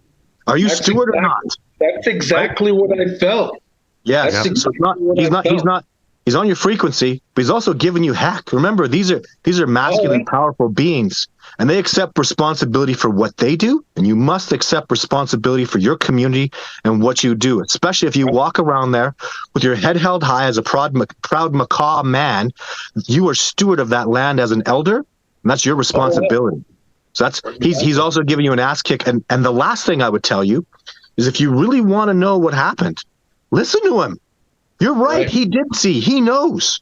So the third thing he's saying, hey, is listen. I'm going to tell you what happened, but you can't, can you? You're not able to listen because I guarantee if you'd have sat down and if you'd have opened up your mind and listened, just listen. Don't talk. Shut up. The masters are up there and they're going to tell you something if you're a microphone, not a speaker. Got to shut your mind off and listen, and he will tell you. That's the other thing. I guarantee you, he'd have told you everything. He saw that animal killed, or not. Maybe not him, but they did. They know. They're all out there. That's one powerful message I learned this year. I'll tell you guys about it. Okay. I was hiking with these amazing people. This one lady who's really powerful empath, and the Sasquatch looked at her, and one Sasquatch, only one. There was 4 there. He looked at her and he thought she was hilarious. She had this funny hat on, and he actually laughed. First thing that happened that I learned about Sasquatch is their laughter. That emotion is so powerful. It hurt me. I was like, I was really in tune with them, and I actually had to go because the funny was paining. I actually got a headache from how funny they thought it was. But the other message I learned is only one Sasquatch saw it, but they all thought it was funny. Do you know why? Because when one Sasquatch sees it, they all see it. Oh yeah, it's all real to them. It's no different than seeing it with their own eyes. And these other Sasquatch were far away. They were all laughing because they all knew it was real and they all shared it. That's the level they're at, guys. When they communicate, they just completely share in that. So one Sasquatch somewhere saw that elk get killed inappropriately, and they all know. And when that one Sasquatch was out there challenging you to take, stewardship of your land like you're supposed to, especially as an elder, they all charged you with that. And even I'm responsible. I'm sitting here going, man, that's the first thing I see is these are my people. This is my responsibility, and something has to be done. And they'll help, but it's really ultimately it's your job. Digging around and stuff, and word of mouth travels pretty far. And I think I have a person that might have. So when I bump into this person, I know who it is. I'm actually going to call him and see. The question I'm going to ask him, depending on how he reacts to my question, I'll know. And then that's when I ain't going to be gentle. I might be a little bit respectful, but I'm going to, give him a butt chewing verbally. You know what I mean? I work hard to try to find a animal to harvest that I can enjoy and benefit the resource from. And then I got somebody out there that throws half an animal away, and I don't really know the circumstances on it, but I just wastefulness to me. Disrespectful, right? And Sasquatch knows that. That's why Sasquatch yell at you. They know the disrespect. They know that you need to do something, and even I'm going to be a little hard on you too. If you're listening to them, you actually know. You can have your little logical thing in your head. They've already told you. They saw and they know. I guarantee 100% they know. 100.0% they know. So Brian, if just listen, and you'll know. And I can see in your mind already you do know. And I actually, Sabe communicated more to you than you're even subconsciously willing to admit. Your subconscious knows. That's probably why your nose got all put this way. And that's just what they want. They want you to accept responsibility. They speaking of masculine, they want us to man up. They want us to feminine up.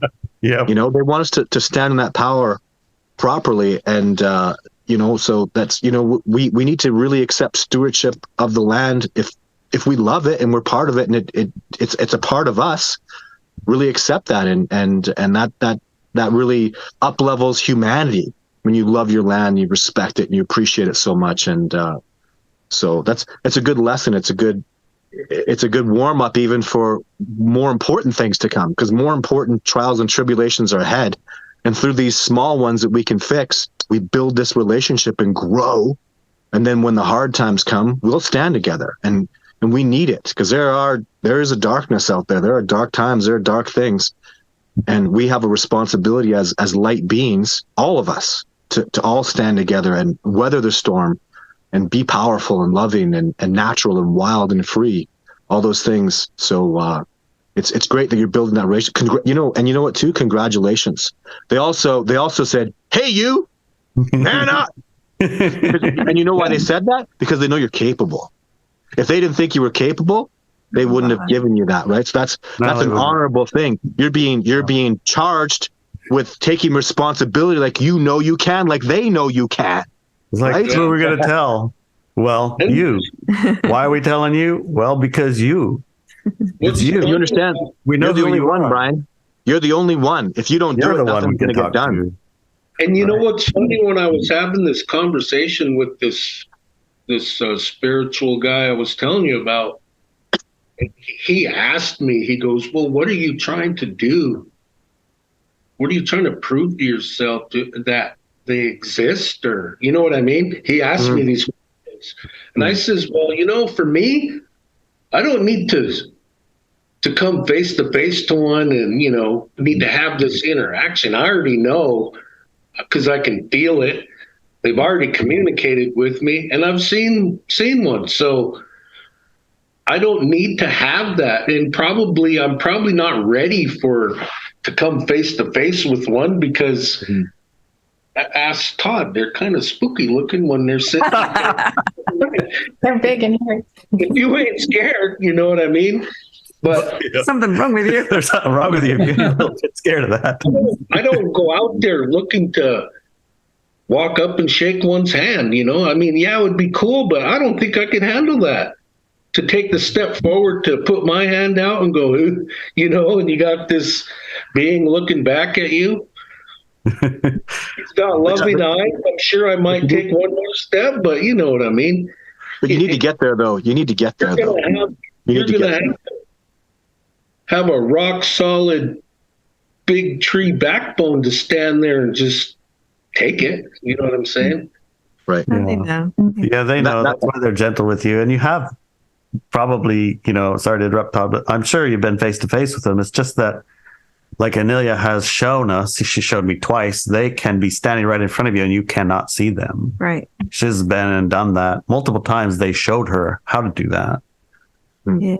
So, you know, no question, you've been face to face, but they're gentle with their approach with you because they, you know, they value their relationship with you. And the last thing they want is like what happened in our yard where 4 of them were like, forget it. I don't want nothing to do with Sasquatch. I'm not going outside ever again. Nope. Sasquatch, smash squatch. Yeah.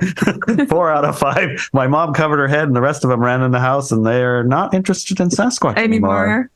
They dropped it. So, Like, you know, they really dropped it. they're very gentle, but they're also, you know, patient, but at the same time, it's time.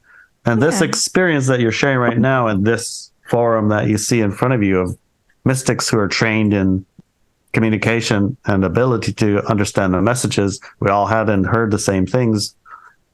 That's the most valuable thing that you can have at this time, honestly, is a group together to share this experience with, to expand on it, because your kindergarten level of seeing and mine and Fred's and Kara's and Ashley's and Todd's and Ileana's combined together with some stewardship mentorship with Inelia is now you can get the whole message, whereas before you could only get a bit of it. So you have to remember. And remember, they don't work like Todd said. They don't work in isolation. They're not working as an individual. They work as a team. They work as a group, as a family. And when one sees something, they all see it. And that's what they expect of us, right? And that's why they've encouraged communication. And they love when Todd comes up because we'll get together and join with them, you know? And they love Todd like crazy.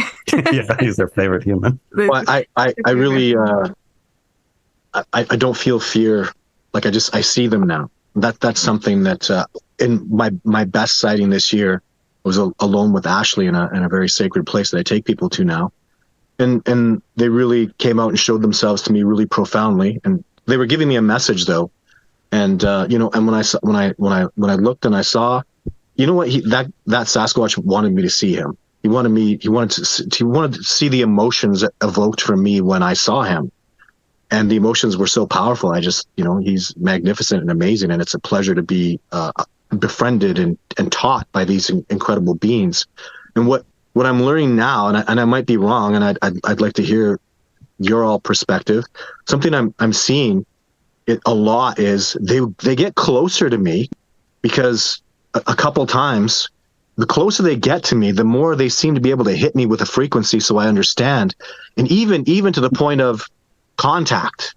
seems to be when you actually make physical contact. Like I was talking about Jason Shute, I don't believe that Sasquatch had the ability to take his pain away and cleanse him without contacting him. She actually had to put her hands on him. So there is time when they do need to contact and get close. Like last year when I learned and I accepted that I was steward of the land that they put me on, and my job and my place, a Sasquatch got close to me. I found that out the year after I came back. Look at where I was, where I had the epiphany. That Sasquatch was like, she got like 10 yards away from me in the bush. Why do they keep getting close to me? And why is it when they get close to me, I have these incredible epiphanies? And it seems to be that the distance does matter. Closeness with the frequency to hit me does matter. And it's probably because I'm not clear enough, and my mind's not open enough, and I don't have that exceptional ability they do. And the frequency only can travel, when it gets closer, it gets more powerful to the point of making contact. So I'd like to hear your perspectives, because that's something I've really seen since I've even been to Nia Bay in this last year, is contact and closeness helps them communicate and even change and touch and do things that I don't think they otherwise can do. How do you guys feel about that? Yeah, I think between themselves, they don't need that. They can communicate with each other for that's hundreds of miles away, I agree. right? Yeah. Themselves. But with us, it's us who need more kind of sensory input that can only happen if they're close by. Like turn Do you it. agree then? Yeah, totally. Yes. Man, am I It's ever us, seeing that, guys? They just But get it's close. us. Yeah. Yeah, it's totally It's not them. It's us. Right. That And are isn't that- limited. Don't we even see that in science? You get further away from a radio frequency and you have to have a better receptor to receive it. The closer you get with the frequency, the stronger that frequency is. And we see that in physics and science and mathematical truths. Mm-hmm. And now I'm seeing that with them, where even some people, they want to come like Ashley. Man, they had a thing for Ashley, man. And she was not quite ready for it. They were right there. They were going to give her something that was going to just blow her whole mind. It was too much. And they could see, like, the way the emotion overwhelmed me was a good lesson for them. When they laugh, it is like, boo! Like, they are so powerful. Like, it's so funny. And believe me, I love humor. I'm Canadian, man. Jim Carrey, Mike Myers, they're Canadians. We know how to laugh, right? We're funny. And I love laughter. And to be like, to the point where the expeditioners, I was telling them, like, I needed to go take a break for an hour. I almost took an Advil. Like, my head was hurting. Like, on a cellular level, the cells were felt like they were bleeding and injured from the sensory input overload that blasted my mind, and it was just laughter. Mm-hmm. So there's and I was open to it. That's the other thing too, is when I am open and they can hit me with stuff, then maybe it's overwhelming. So it just depends on the frequency and what I'm absorbing or not. But I want you guys to know that and I am going to start teaching this and mentoring this. You need to get closer. Closeness matters. They want to get close, not out of the same. They don't we like to touch things, and we have these weird little, we feel things. They're not like that. They want to get close because the signal and the communication that they want us to receive is so important. It really matters. So Brian, especially for you, you gotta get over that paradigm, because closeness matters. Even physical contact. There could be a reason where even a message could probably be transmitted better through physical contact. And it'll go both ways. They'll understand you better. They'll feel you better. Because I don't know. I know they understand our intent really, really well, but there might be better clarity with contact, right? So this is becoming necessary, because I don't want to move slowly. I'm an ambitious SOB. I want this to, it's an emergency. And I move with a horrific sense of urgency. That's why I'm hard on everybody. I'm like, we got to do this. Like, we don't have time to play around anymore. It's game time. This beautiful planet needs us.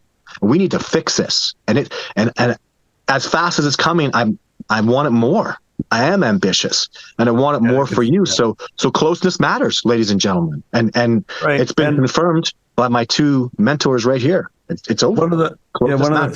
One of the things that comes to thought is in this sense where you got the pain and things like that.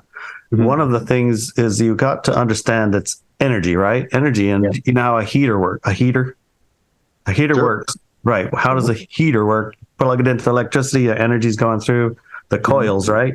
Why do Yeah. the coils get hot? Resistance. Yeah, resistance. Why do the coils get hot? Because of the energy that's flowing through it. Yeah, but Yeah. why do the coils themselves get hot? Just because the energy goes through the wire doesn't make it hot. But when it hits the coils, it gets hot. Why does that happen? Because they're causing resistance. They're causing there's a friction. Exactly. There is resistance and friction creates heat. Oh, I see what you're Heat saying. is what Right. makes pain. Mhm. Heat So my is- resistance is what causes. So if I would have Yes. flowed. yes. Oh, Yeah. So wow. the clearing of that, and that takes a little bit of work, and mostly it's not difficult to find these things that we have resistances about. The message of pain was the message. The message is there's some resistance, and what is the resistance? And with your work with a group, it's easier to find these things because oftentimes we can't see them ourselves, Right. But when we have our team with us who look with us, then more often we'll be able to see it. So I had the same kind of experiences acting in the words I used at the time were as a conduit for a video transmission of a vibrational, whatever, all of the woo-woo speak that you can imagine. Mhm. And as functioning as the conduit, it would just create so much pain. I was like, God, this is so hard. Mhm. And that was due to my resistances. And the resistance I had at the time was about worthiness. And the worthiness was interfering with the transmission and causing pain to me and also diminishing how much I could allow through. So when that resistance is cleared, that pain no longer exists and it isn't a painful thing. Mhm. Similarly with the angels, when the angels give you a million hugs, Yes. you get overwhelmed emotionally because your emotional body isn't So messed up.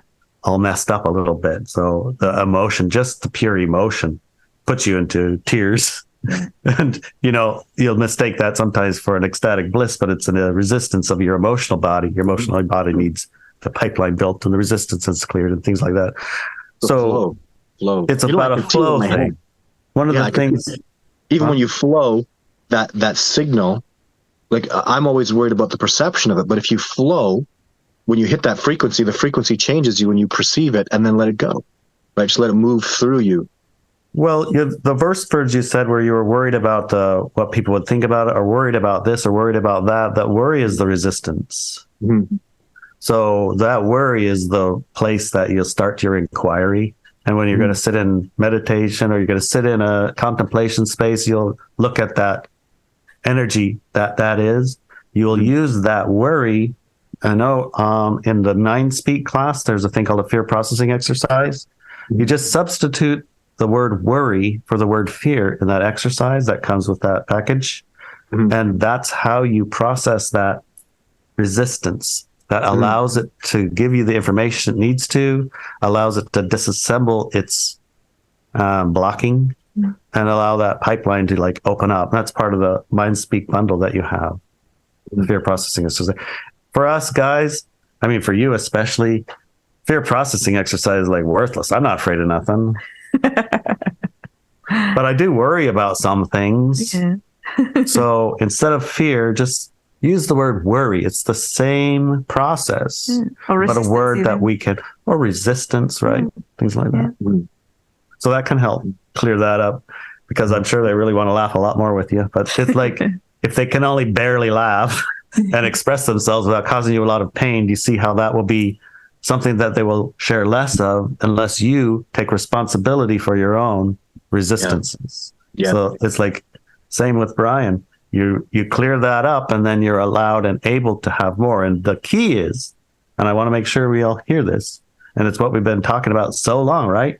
You got to find your tribe, meaning your frequency or higher, right? Group of mystics works together. They don't work on themselves all alone. Yeah. That's what Inelia has been teaching us for a long time. And it's so true. And they don't work alone. They don't work alone. Why should you? Yeah. Right. No. Here's a crazy question I need to ask somebody. Maybe somebody can answer it for me. When you're meditating, and I know I can get in a meditative state by breathing, closing my eyes, trying to just open my mind to relax it. Do you look for This is weird how I'm trying to explain it.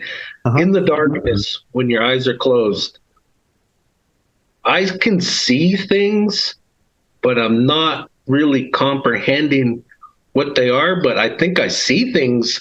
If there's a higher level to see where I need to access, and sometimes it comes through as light and dark and flashes, though. And I'm trying to think, is it another level I need to be looking for in that darkness? And is that part connected to the that front part of the brain? What is that front part? Or I can't remember the name of it, but Pineal gland. Is that how you do it, or is it more of just a feeling and knowing? It's a great question. Go for it, honey. You don't have an answer for that. I have ideas of my own, but you're the expert. My ideas is you go lean into it, right? So when you're seeing that, that's the attempt to try to rationalize it or understand it or make it have a word or do everything.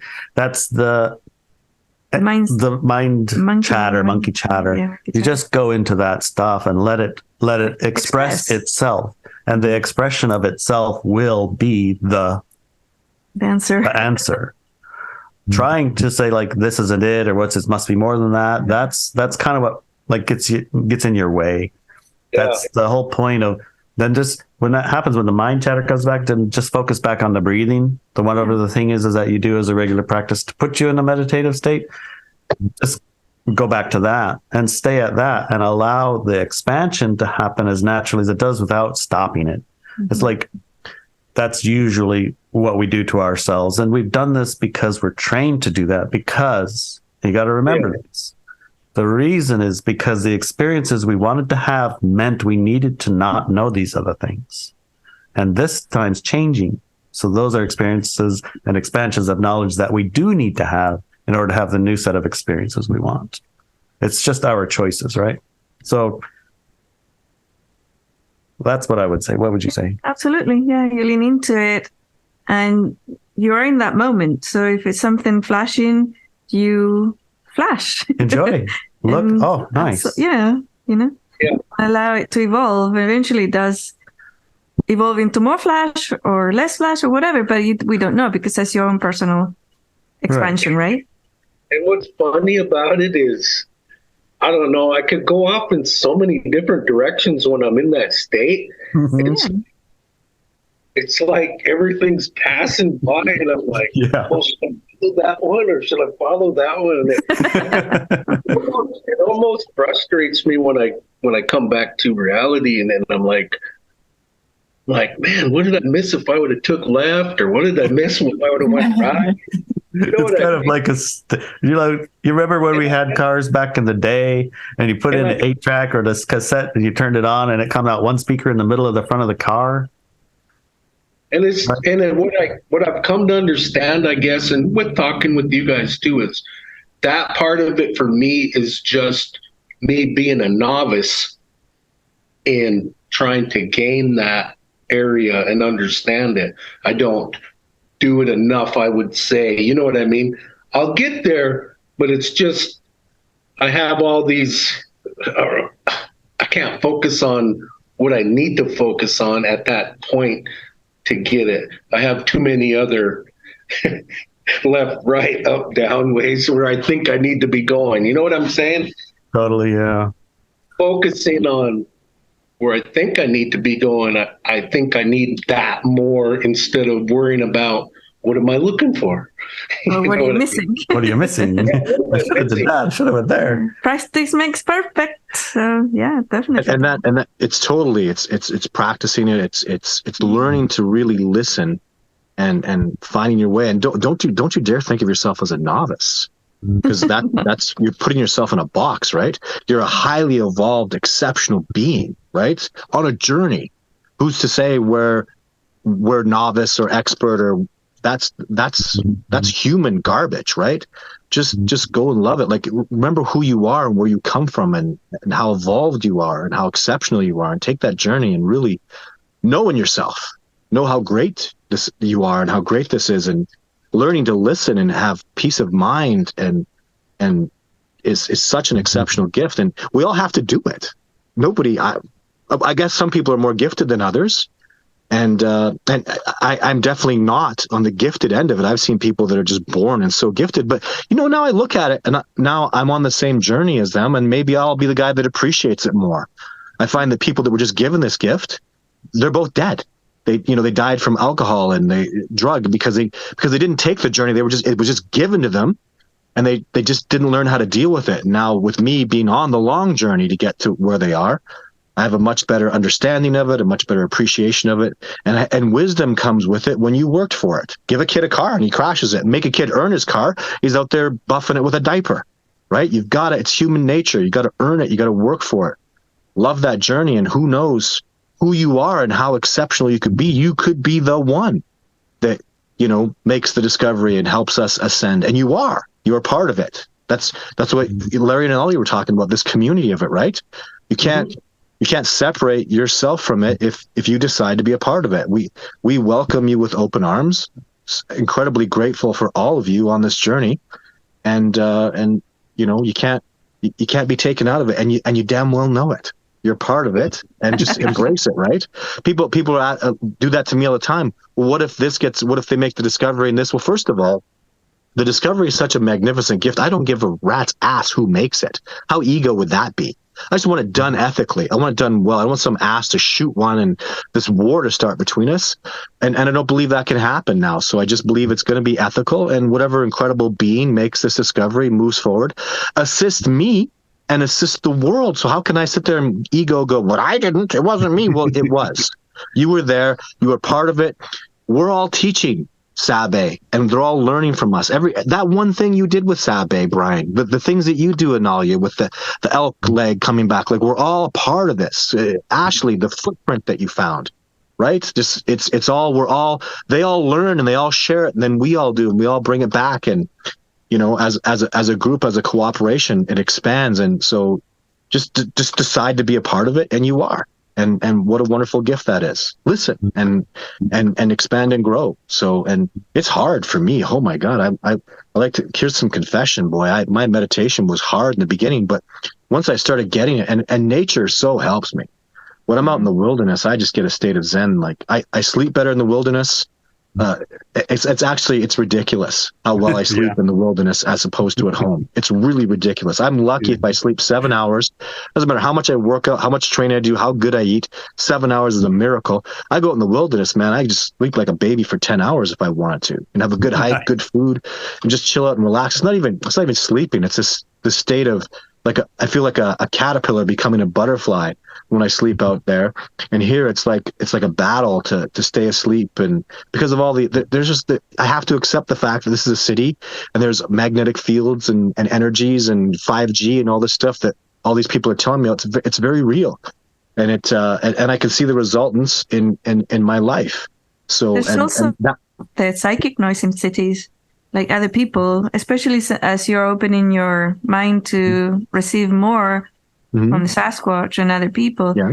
When you're in the city, there's also something called a psychic noise, which is everybody's thoughts and dreams and whatever their minds, whatever is going in their minds.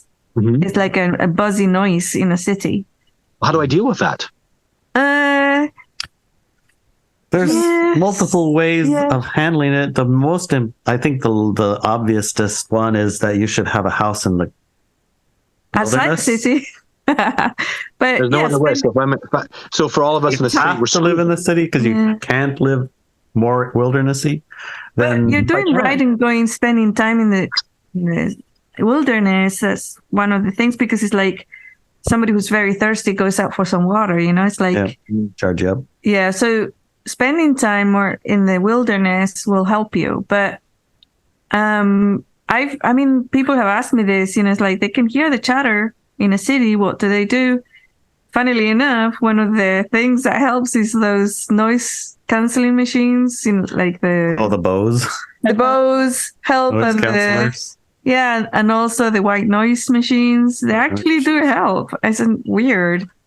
And of course, it's really weird, but it does actually help. The EMF I mean, there are people that come and survey your house and say, hey, this is that and there. It's literally strong here and strong there that They can help. can handle, yeah. The EMFs, you turn your Wi-Fi off at night, make sure it's on a thing that shuts off so you don't have it on at night, or you use cables if you're really sensitive to and that people stuff. have found like Orgonite and all sorts of Organites things. helps and things that help. Whatever you tried, find something that helps. Like the EMF, yeah. For the EMF and the noise in the city and all the 5G and all the phones and all the other shit, I mean, that ends. It never ends. How hard it is to take care. Like the food, you got to eat the water. It's got to be clean.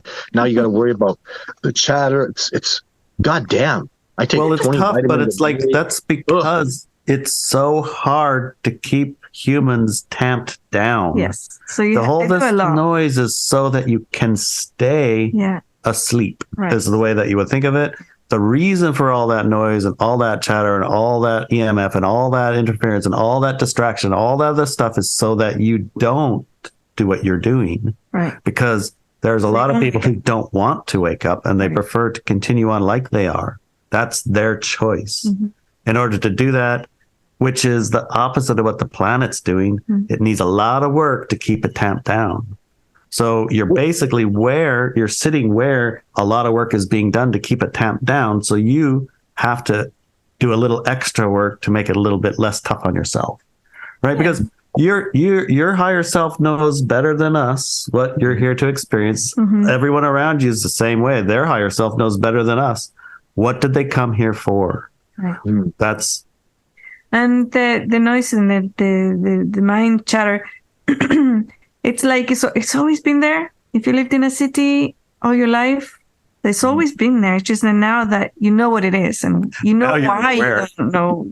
Now you know why you can't sleep that well, right? But it's always been there, and you've done fine. You've done great, right? Mm-hmm. So it's not like disabling in any way. But yeah, there's ways that you can lower it. If you can't get into the wilderness, you get those noise canceling headsets, or you get the EMF tent thing we got. No, that's for the EMF. I'm talking about the psychic chatter. Or you get one of those white noise machine things, and they do help. The playing of the mantra things that we're playing at night. The mantra songs, and they actually do help. At night, yeah. But it's like, for me, like growing up, I was always aware of it. And it was like, I had orchestrated living next to a park usually. So you get some relief through the trees. The trees are really good buffers. And every now and then when I was OD'd on it, because I was born and I grew up in cities, I would climb. So you go into a mountain or a hill, and there's a certain altitude where it stops, which is really fascinating, right? Mm-hmm. It's really fascinating. But there's an altitude where that mind chatter stops. Wow. So that's really, really cool. You can do that. And I have found that most of the people who love to be out there hunting or out in the wilderness, and they're usually like wide open to hearing. And they need that time out there. They need that time out there to get that little relief. So those are good tips. Altitude, white noise, Bose sets, if you're like the wired ones. Wired ones that have the noise canceling in there. Yeah. It gives you a silent space. I remember recording a podcast episode in the city, and I had been there for a few weeks and it was quiet, and we're in the backyard, a little nature setting. It was like such a nice and idyllic space. And then we recorded everything. And then when I listened to it in a different place, I was like, holy crap, there's airplanes and trucks and honks and cars and engines and people and honking and for crying out loud. It was so loud there, but I couldn't even hear it, but it was still present. Right. Yeah. So you just have to acknowledge you're in that environment. Yeah. So give yourself a break. Yeah. And these are ways that you can get a break. And it's not just the audio noise, it's a psychic noise. And the psychic noise is becoming louder because now you can hear it because you're developing that skill. Thanks to the Sasquatch. Thanks to the Sasquatch.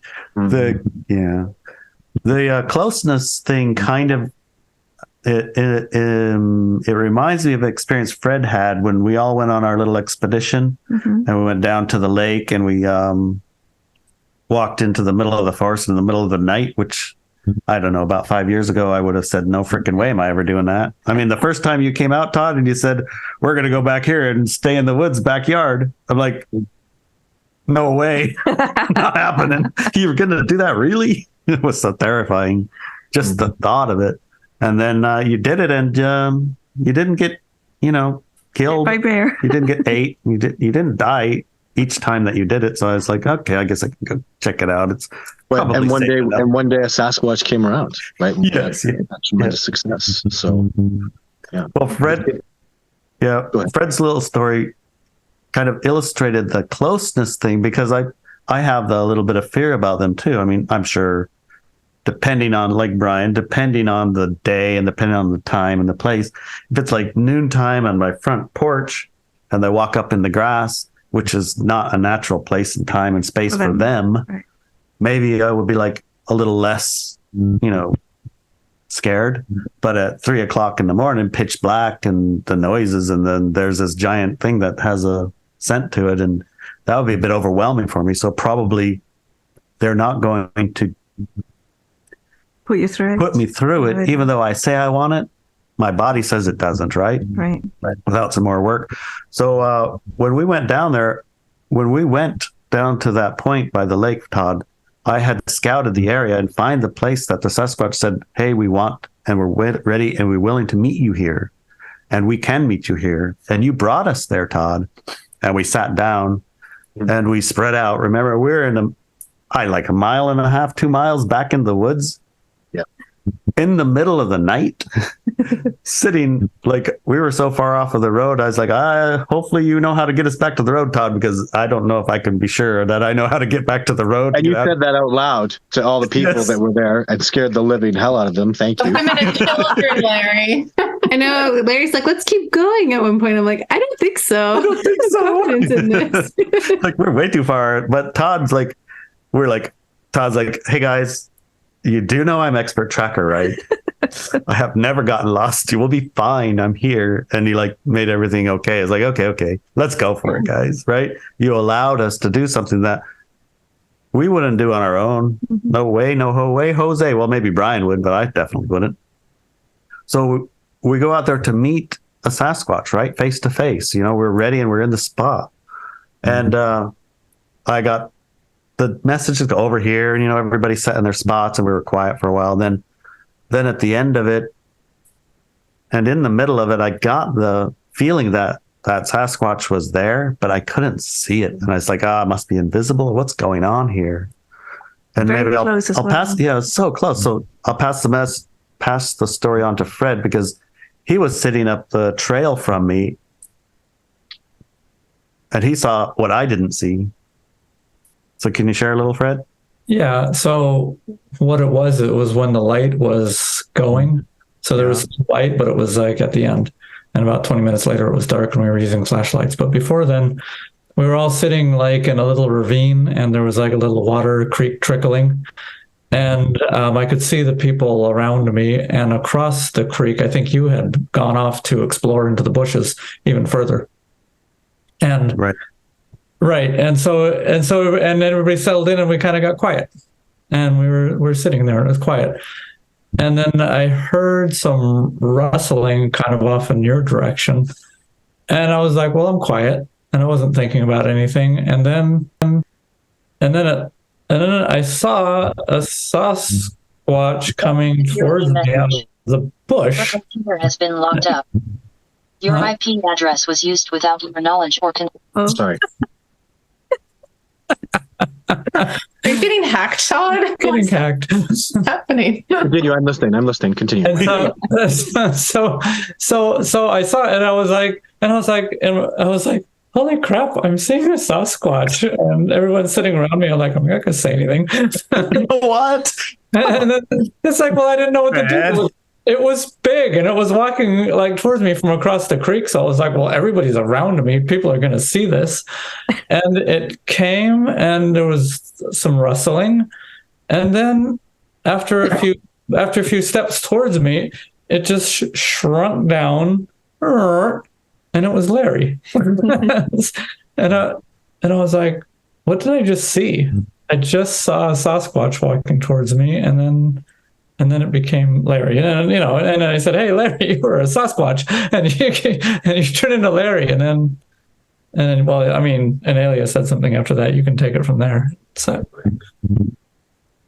What? I don't remember what Inelia said after that. I mean, you said something like, "Well, you did see a Sasquatch because it was very near Larry." And Yeah, that's it. It's like the way that you tailed it, the way that you experienced it looked like though I was a Sasquatch, but I wasn't a Sasquatch. The way I experienced it is I was out there to meet one and to be very close to me. And I was sure my body was okay with it. Like, yeah, you'll be fine. But it's truly probably not true. That wouldn't necessarily be fine with a 12-foot tall lady Sasquatch sitting right next to me, even though that's what I was asking for, right? right. So I mean, I've never seen a he Sasquatch was there. walking towards me in my life, and it was pretty jolting and scary for a couple seconds. Right. And then it wasn't, right? Then it was me, so it was relaxed. But it was her, and then she must have went invisible. Well, they can do that. And one of the funniest things about them being able to vanish from is because they vanish from your awareness, not because they vanish physically. Right. Right. Okay. So when I heard that story and I looked at it, it felt like, yeah, Larry, and the way that Larry told it first time was like, I knew, I could feel that she was there. It's almost like I could reach out and touch her, but I couldn't see her. So I understood that she made herself invisible because it would freak me out. Right. And then I started walking back to the group, and then we heard what Fred just shared, and it appeared to me that she was actually there, but to Larry's perception, she had become invisible. However, for Fred's perception, she hadn't.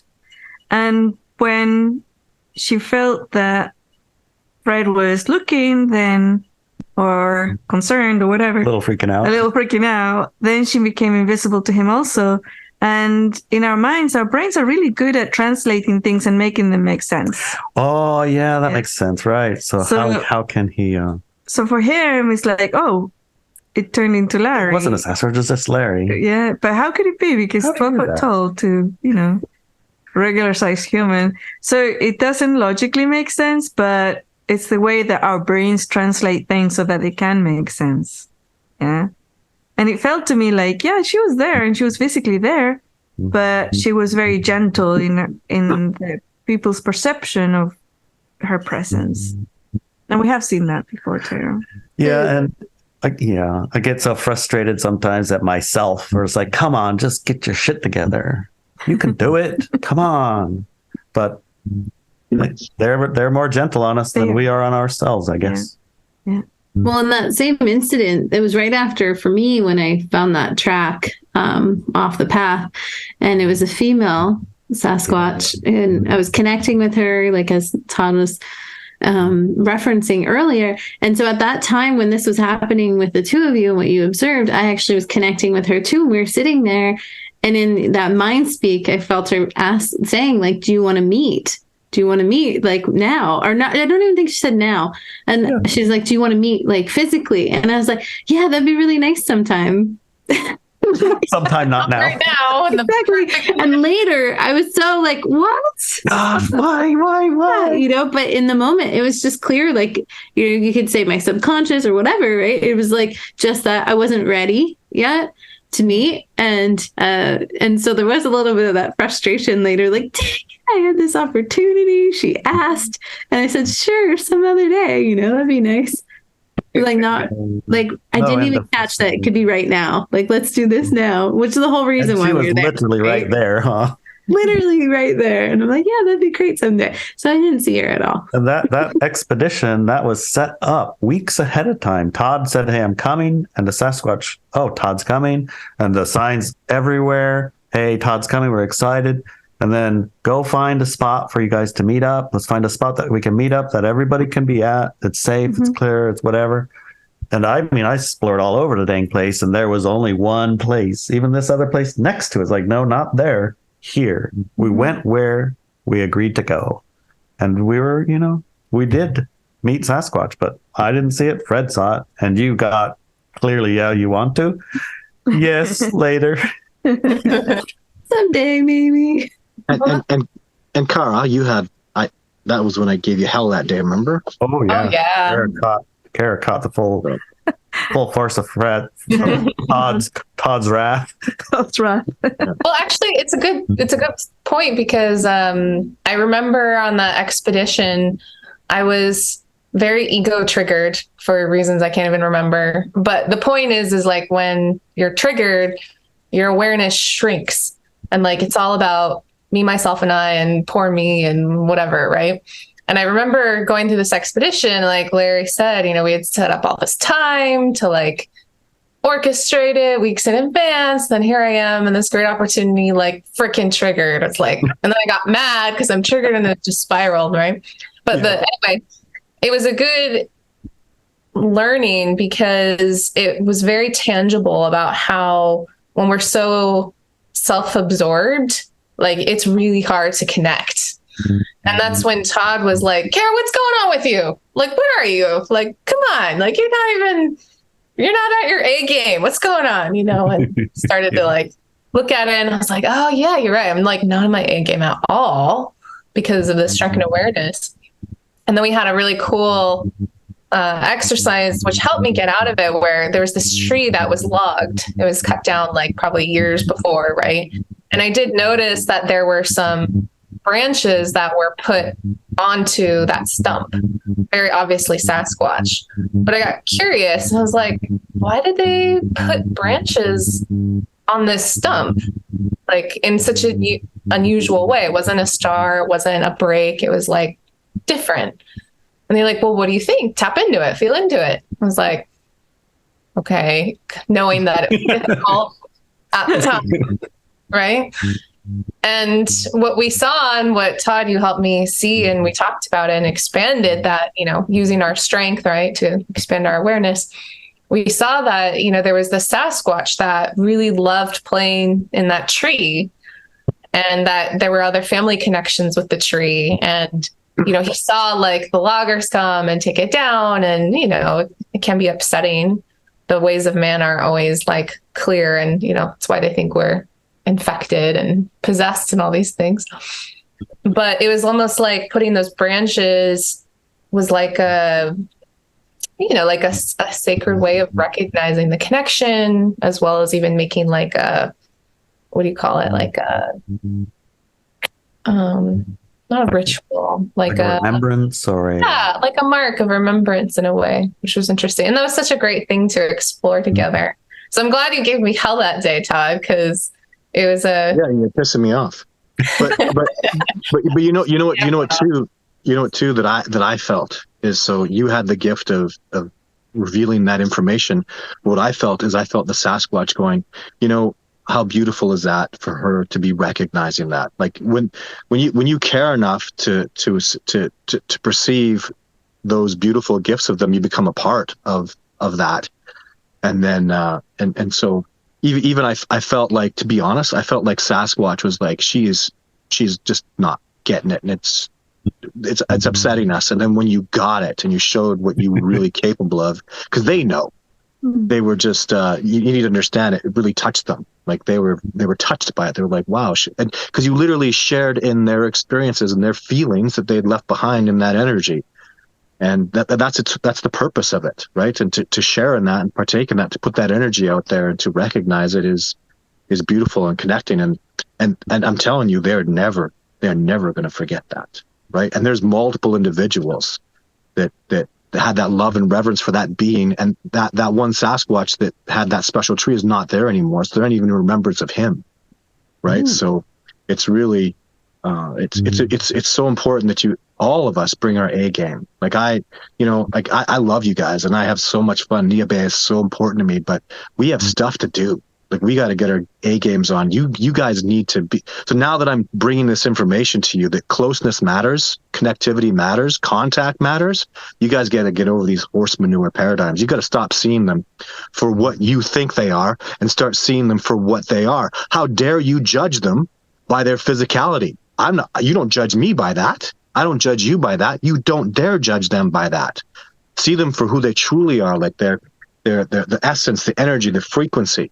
And let's grow, man, because even like the world needs us so badly.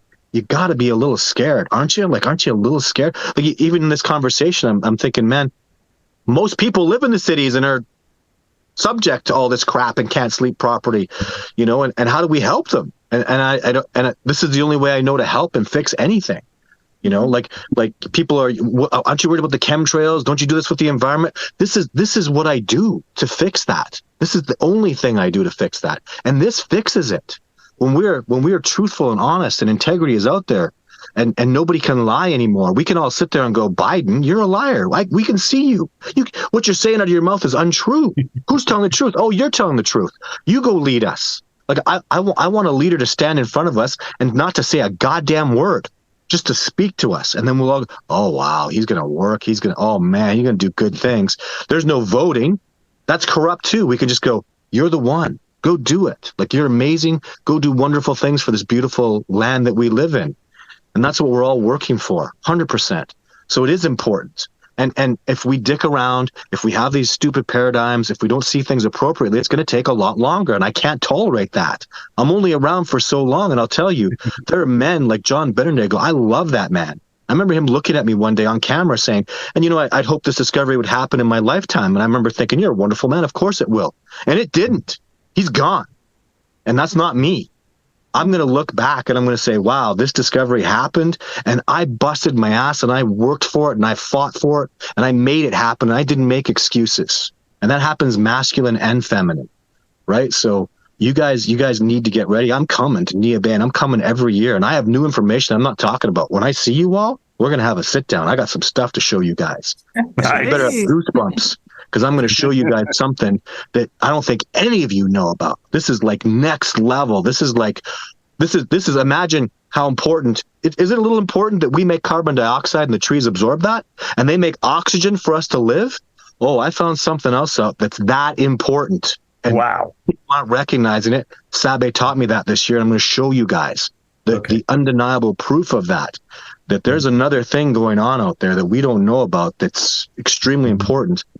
And we need to start passing this information on. So we are going next level, all of us. And I need you guys to have your game. Meditate, clear your minds, open yourselves up, work with one another. And I don't want to hear I'm not bringing any excuses. I wake up early and I stay up late every day. And I'm very passionate about this discovery and fixing and doing my part as steward of this planet, right? Of this beautiful home that we live in. I do have a responsibility to it. And so do you.